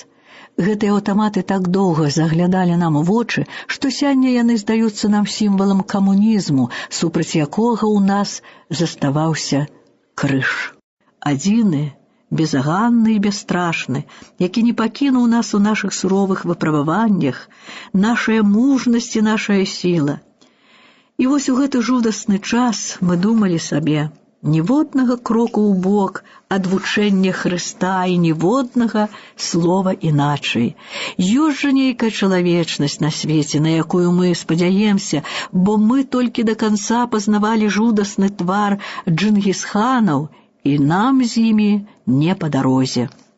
Аднойчы начальства загадала выбраць прыдуркам 40-летніх жанчын і асобна іх вывесці за зону ў Інту, бо на маладых там заглядаюцца. Нас выбралі, але не проста так. Сабралі ля вахты ўсіх прыдуркаў і ўсё шумавенне, якога нідзе не бракуе.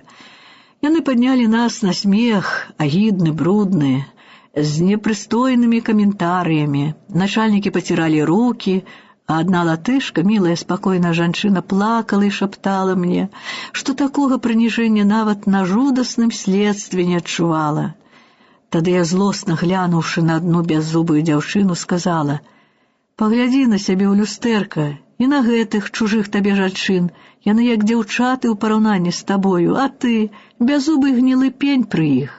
Скаванне змоўкла, і толькі так званая нарадчыца са зняволеных, нейкая рабая і агідная Галя Цярэшчанка, доўга душылася са смеху, схаваўшы свой рабы твар у рабыя далоні.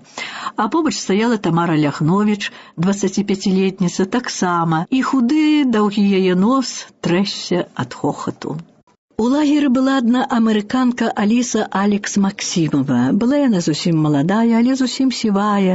З яе пасмейваліся, бо яна, напрыклад, сваю сціплую пайку умела яшчэ падзяліць з галоднымі варонамі, якія кружылі над лагерам, гаворачы, што ў Амерыцы любяць жывёлу і птушак так, як і людзей. Аліса была вельмі інтэлігентнай, цудоўна апавядала. На этапах і ў Абезе ў нас была маленькая група, мы сапараваліся крыху ад іншых, шчыра гутарылі і стараліся, каб у нас быў заўсёды хорошы настрой. Часта Аліса, якую прадала яе ўласная мачыха, так сумавала, што прыходзіла да мяне, каб сказаць, што пакончыць, пэўна, самагубствам. На гэта была ў мяне адна рада. Я даставала кусочак хлеба, калі было, дык яшчэ што мы крыху елі. І Аліса зноў магла жыць. З ёю было мне вельмі бяспечна і лёгка, а на этапах мы не разлучаліся, бо вельмі не давяралі іншым. Вязлі нас разам, як іностранкі. Была ў лагеры нейкая каханка Беры, якая ўсімі сіламі старалася заўсёды даказаць нам, што яна толькі яна адна тут нешта значыць і зусім без віны. Калі ў яе быў добры настрой, дык расказвала, як цалаваўся Сталін і як пахлі яго вусы. Пра Берыю яна нечаму маўчала, была гэта жудасная качарга, і як паслухаць было, якія машыны з маскоўскімі прыгажунямі шмыгалі пад маркай дыпламатычных у Крэмль. Дык дзіўна было, што яна там выкручвалася ля тых крывавых бэстыяў. Некаторыя жанчыны, як, напрыклад, Тарасенка Соня, якая ўсё жыццё недзе правяла толькі ў лагерох, зусім ужо не была падобна на сваіх сёстраў. Хадзіла толькі ў нагавіцах, голас мела грубы, твар нейк зморшчаны не па-жаночаму. Было такіх некалькі, і гэта нейк было сумна. Самай страшнай была немка-шпіёнка Кацька. Гэта была прыгожая дзяўчына, але страх браў на вярсту ад яе. Працавала толькі ў партноўскай. Кажуць, што яна прадавала і канваіраў, і нават начальства, не кажучы ўжо аб зняволеных. Яна выехала ў Германію разам з іншымі харошымі і горшымі дзяўчатамі з Аўстрыі і Нямецчыны. У апошні час немкі пачалі атрымоўваць пасылкі праз Чырвоны крыж, лісты і здымкі, і жылі толькі надзеяю ад'езду дамоў. А паўкоўкі іх пакетаў мы разглядалі, як якія ўпрыгажэнні кватэр. Пасля смерці Сталіна пачаўся абмен канцэртнымі трупамі па лагерах. Атракцыяй была жаночая трупа. Дзяўчаткі пачалі ездзіць па олпах. Мне гэта было выгадна тым, што сябры мае пасылалі глюкозу сапраўдную і цукеркі, часамі грошы для нас усіх, а часам які матэрыял. Аднойчы купіў такога многа метраў сам Косця Шышэя. Гэта быў жоўты, як яешня паркаль, у вялікія чырвоныя кветкі. Мы падзялілі гэта між сабою і шылі хто што мог. Я зрабіла з гэтага верх для коўдры, бо маці Марта прыслала мне ваты. Пад лагерным коцам я вельмі замярзала. Косця пытаўся, ці падабаецца падарак. Я ўсім загадала падзякаваць і напісаць, што падабаецца, а сама выразіла вялікую удзячнасць, што, каб мой родны сын купляў мне нешта, дык купіў бы, напэўна, падобнае, бо ў мужчын ужо такі густ.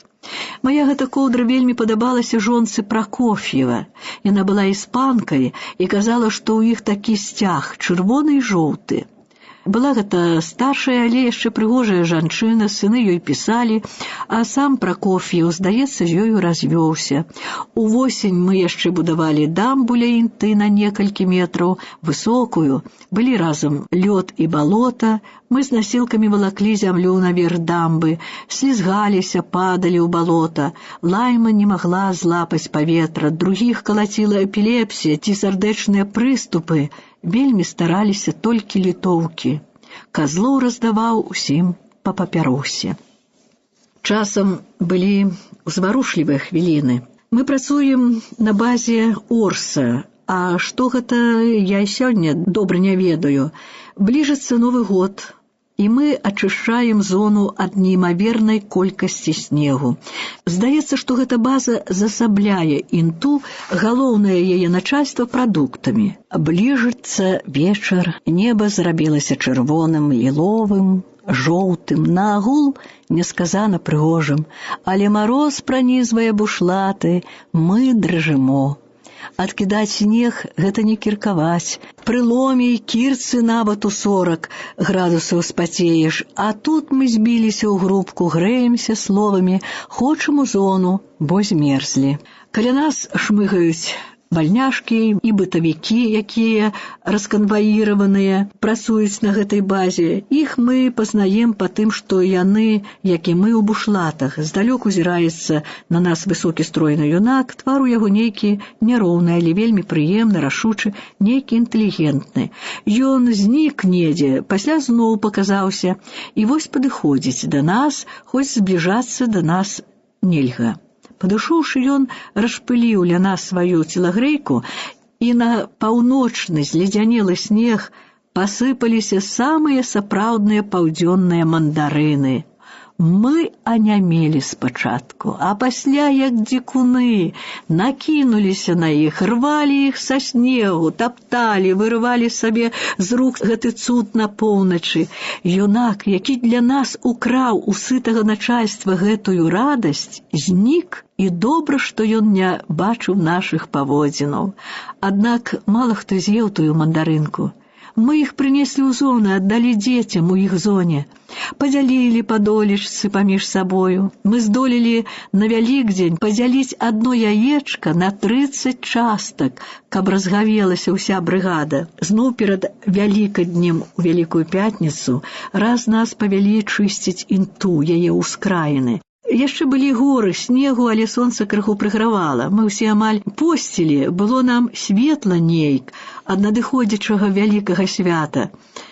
Христос, ён адзін быў вечна з намі, і мы адчувалі гэта. Калі нам было найгорай на следстве ці другіх страшных выпадках, мы з даверам шапталі: «Цела і кроў Ісуса Христа, ратуй мяне». Дапамога адчувалася. Бог мог перамяніць душы нашых мучыцеляў. Мы ў гэта верылі. Вось мы, замучаныя, селі на снег, бытыя курапаткі, нешта гаворым. На нас падышоў, пагаварыўшы з канвоем раней нейкі чалавек, ён нёс нам вялікі скрутак. Там былі селядцы, хлеб і, можа, 2 кілаграмы каўбасы. Аказалася, мы працавалі ля нейкага каўбаснага цэху на інце, і нашыя быўшыя зэкі, работнікі цэху, так хацелі парадаваць нас.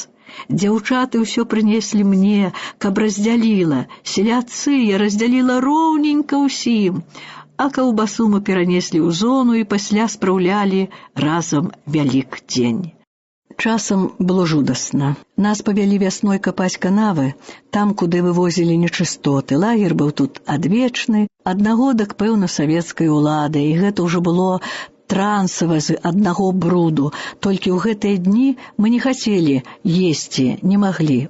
Усё пырскала нам у твары, на вусны, мы прасмярдлі, і нельга было адмыцца. Пасля зноў вялі нас капаць траншэі, і гэта было так цяжка, але ўжо лепш. А хлопцы нам кідалі свае запіскі, мы іх прагна лавілі, літоўкі пераносілі іх адчайна, ды за любоў не так і каралі. Наагул, калі трэба было нешта зрабіць, дык толькі пад гэтым прыкрыццём. Савецкія следавацелі з надзвычайнай радасцю капаюцца менавіта ў розных пачуццях і авантурах. Хлебам іх не кармі, а дай магчымасць паздзеквацца з нечых любоўных спраў. Вось мы і вывучылі іх псіхіку і пад гэтай маркаю трымалі кантакты. Яшчэ адну слабасць мелі тыя сцервы – арыгінальна арыштоўваць свае ахвяры. Гэта яны лічылі сваім майстэрствам. Жанчыну, за якой яны палявалі, заганялі ў неймаверныя сітуацыі. Спачатку ўпіваліся яе страхамі болей, бо ж беднай куды уцячы. Тады недзе ў кіно, на вакзале, на спацыры яе падманвалі ў летняй сукеначцы і тады ўжо душылі за горла. Выхваляліся пасля. Такое знушчанне называлі подзвігамі разведчыкаў. Пасля смерці самага мудрага паявілася ў нас болей яўрэяў. Гэта былі ленінцы. Яны стараліся мне давесці веліч гэтых ідэяў. О неба! Я жа іх бачыла на практыцы, і хіба ж паверу сваім вачам, не іх словам. Але калі я даходзіла, яны мне давалі глюкозу, пасля якой я ажывала. Раз грузінкі і яўрэйкі зрабілі мне нават такі сюрпрыз. На мой дзень нарадзінаў, аб якім ніхто не ведаў, яны падаравалі мне алавіка і некалькі сшыткаў. Во скарб! А калі я вярнулася з працы, завялі мяне на кухню, где быў накрыты стол з яўрэйскіх і грузінскіх пасылак, і быў нават бісквітны сапраўдны торт. Мне было дзіўна. Другія гады мяне віталі ўсе нацыянальнасці, а раз свае беларускія дзяўчаты рана перад разводам прынеслі мне торт і свае ўпамінкі, хустачкі да носа, алавічкі, зубную шчотачку і таму падобнае. Торт быў тыпічна лагерны. Жанчынам так хацелася нешта кулінарыць. Гэта быў торт са змеленых высушаных паек хлеба, размешаны салодкай вадою і пераложаны павідлам з сухіх яблыкаў з нейкай украінскай пасылкі, пасмараваны маргарынам зверху, пасыпаны цукрам. Гэта быў надзвычайны прысмак, але сяння я яго не ела б. Дзяўчаткі былі так узрушаныя, слёзкі ў вачах. Я хацела дзяліць той торт між усімі, але яны сказалі, каб перахаваць яго нейк, а вечарам мы яго разам з'ямо.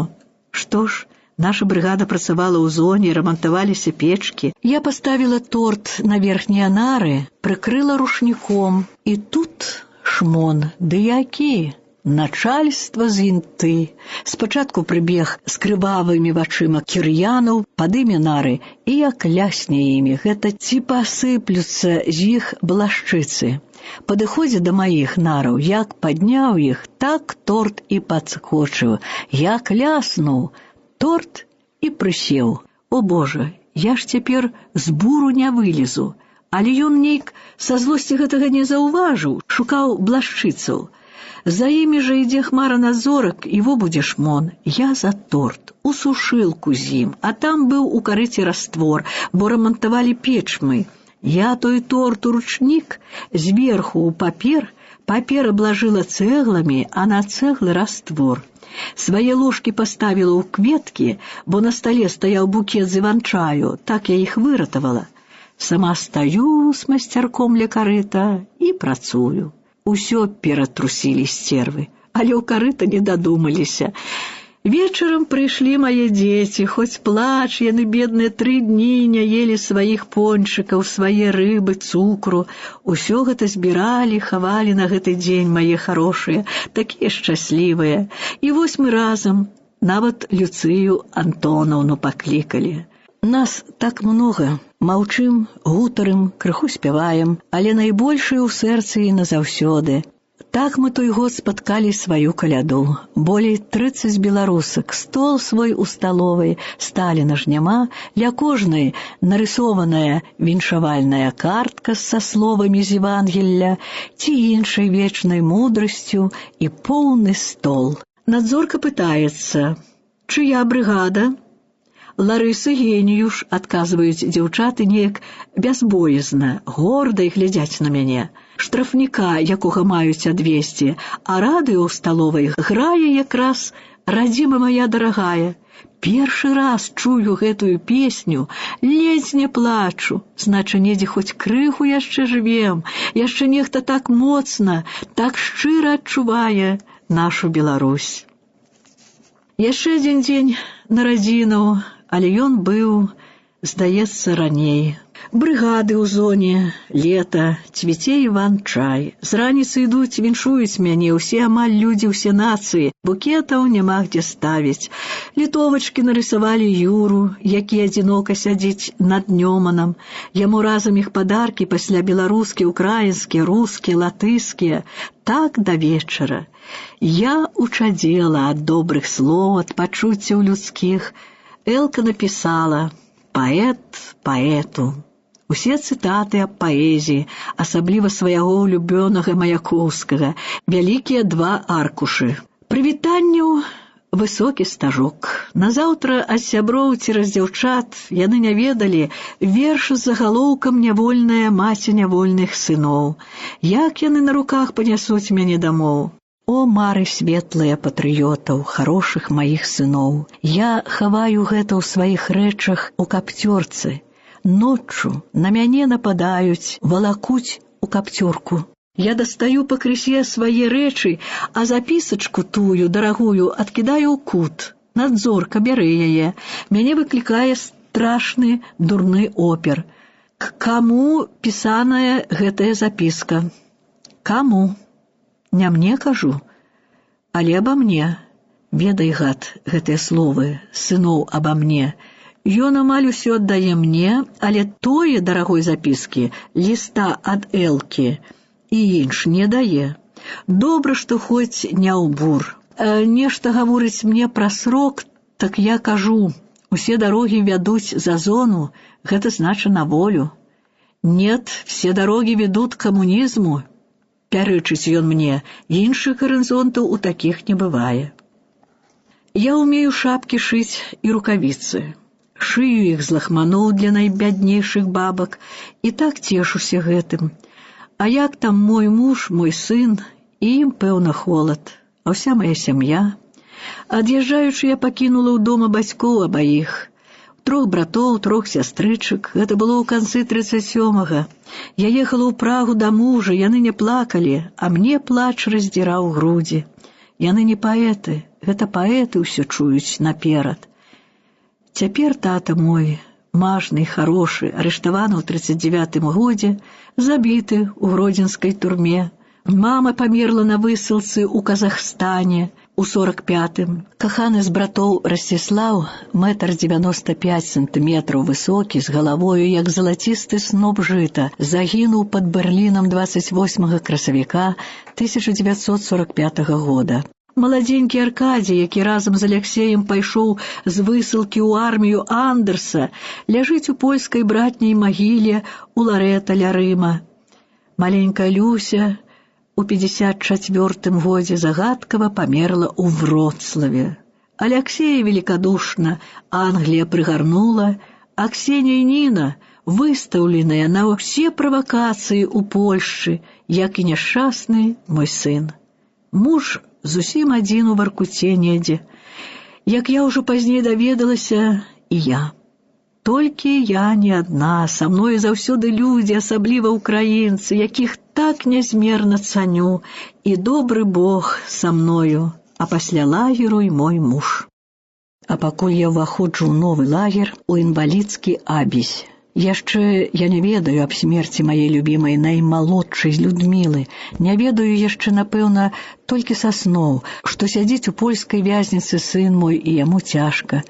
У Абізі выбеглі супраць нас калекі, розныя гарбуночкі, старушачкі. Тут ёсць карпусы хворых туберкулёзнікаў, ёсць болей за 40 хворых псіхічна. У іх агароджаны барак, і там нам уступу няма. Няма тут ні вала, ні коня, як на інце. Бабкі самыя на сабе возяць і ваду, і вугаль, і прадукты, і ўсе нечыстоты. Найболей тут, як і ўсюды ўкраінак. Яны ўжо сухенькія, пачарнелі, але як жа яны добрыя, ласкавыя да хорошых людзей, як жа лютыя і злосныя да недругаў. Яны, здаецца, мне ведаюць усё на зямлі. Гэта цярпенне адчыніла ім вочы на ўсе праявы жыцця іх цяпер. Вось я ў Абізе, але думкамі ўсё яшчэ на інце.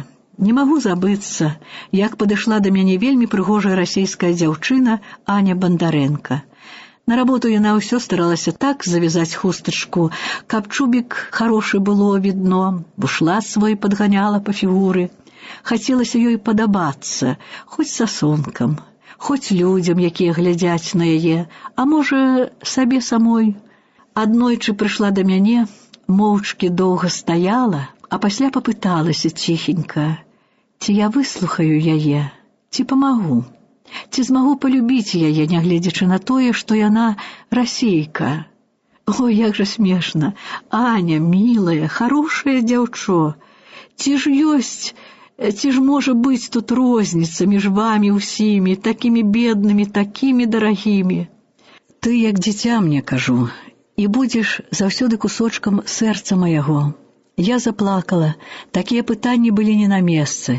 У вачах доўга стаялі Стасяля Міляўскайце і Зося Будрыце, літоўскія студэнтачкі, якія лічылі мяне болей сваёй, як мае дзяўчаты. А шатрыя, падыдзе часам, калі хаджу адна і скажу ўсё, аб чым я думаю, так мяне ведала. А другія, а Полька Марыя, маладзенькая, высокая, светлая. Пані Ларыса, ці праўда, што такія, як я, недзе цяпер адоруюць перад вобразам Божым у касцёле? Яны, пэўна, як анёлы, і мне так хочацца быць з імі. Не буду, пэўна, ўжо вырасту вельмі. А мне так халадно бывае, і тады я плачу. І слёзы змярзаюцца, ці вытрываю 25 лет. Мілыя вочы упіраюцца ў неба, і такі жаль на прыгожым тварыку. А Марыя беларусачка, савецкая патрыётка, але чысты такі, нялжывы чалавек. Ляціць на мяне з кожнаю светлаю весткай і сама ззяе. Ануся Зарэцкая, малая ўкраіначка, якая ледзь не плача і пытаецца, ці сапраўды ў Амерыцы так забіваюць неграў, як нам паказвалі ў фільме паводле сцэнарыя нейкай эстонкі. Успакойваю, паясняю. Дзіця верыць мне, і ёй лягчэй. Яна ўсё вучыць, вершы на памяць, некалі хоча гаварыць іх людзям, а ёй 25 год пакарання. Следавацелем у яе быў сын каўпака. А ёй было, мусіць, 18 годзікаў, а можа і меней. Але былі і іншыя. Напрыклад, прыехала нейкая медсястра з Варкуты, уходжаная, на агульных працах не працавала. Усё нейчая любоўніца, прэцца ў нашае таварыства, вось імяніны пані Тэрэсы. Яна манаўруе словамі, нарэшце чытае цудоўныя вершы, нешта аб белых птицах. Мы захопленыя. Перасказваю іх Элцы, якая ведае болей як 2000 вершаў, чым часта сагравае мяне на аб'ектах, і яна хахоча. Верш, здаецца, Тютчава, ну і дрэнь баба.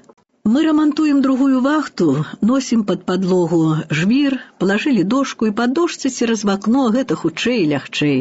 Адыходзячы, дошку нехта адкінуў на драты. Ноччу пярэпалах. Будзяць нас, строяць, правяраюць спярша брыгаду, пасля ўвесь лагер.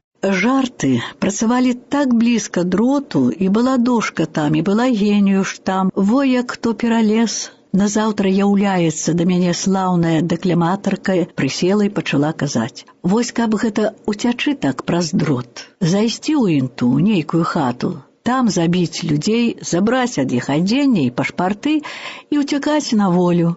Слухала і кажу, заткніся, бабу, ідзі скуль прыйшла. Метады, аб якіх гаворыш, вартыя цябе і тых, якія цябе паслалі, надта па-свойму вы ўсё абдумалі.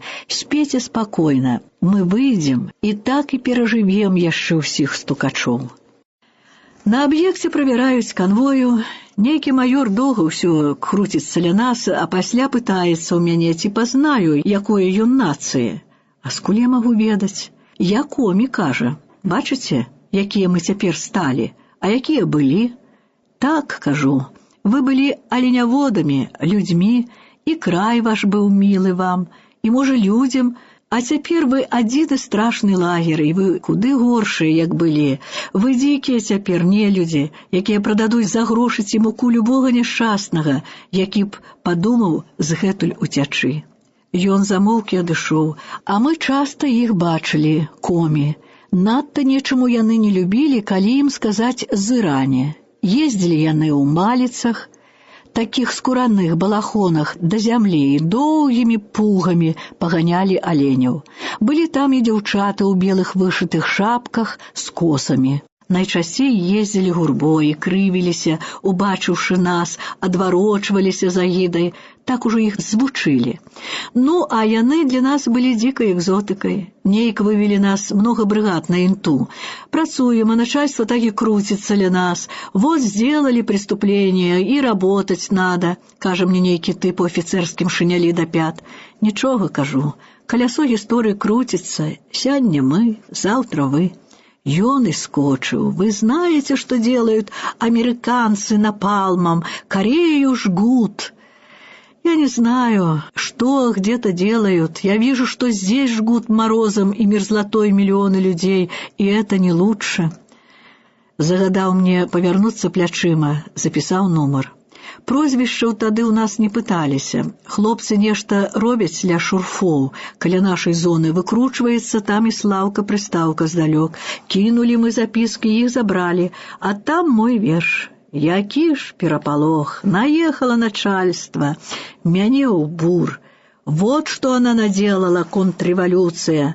А там было пра тое, што ў нас у траўні цвет вішнёвы асыпаецца гэтак, як снег тут у гэтую пару. І так бы добра было быць цяпер у роднай Беларусі. Я там добра прагаладалася, але нехта ім перавёў відавочна верш, і паглядалі на мяне ўжо без лаянак, моўчкі. Мы на аб'екце чысцім снег, а побач за загародаю нашыя з 3-го ОЛП. Мы ачысцім пляц, зробім вытарфоўку, а яны будуць строіць па нас. Хлопцы пазналі мяне, не працуюць, выйдуць, пастануць, усё глядзяць.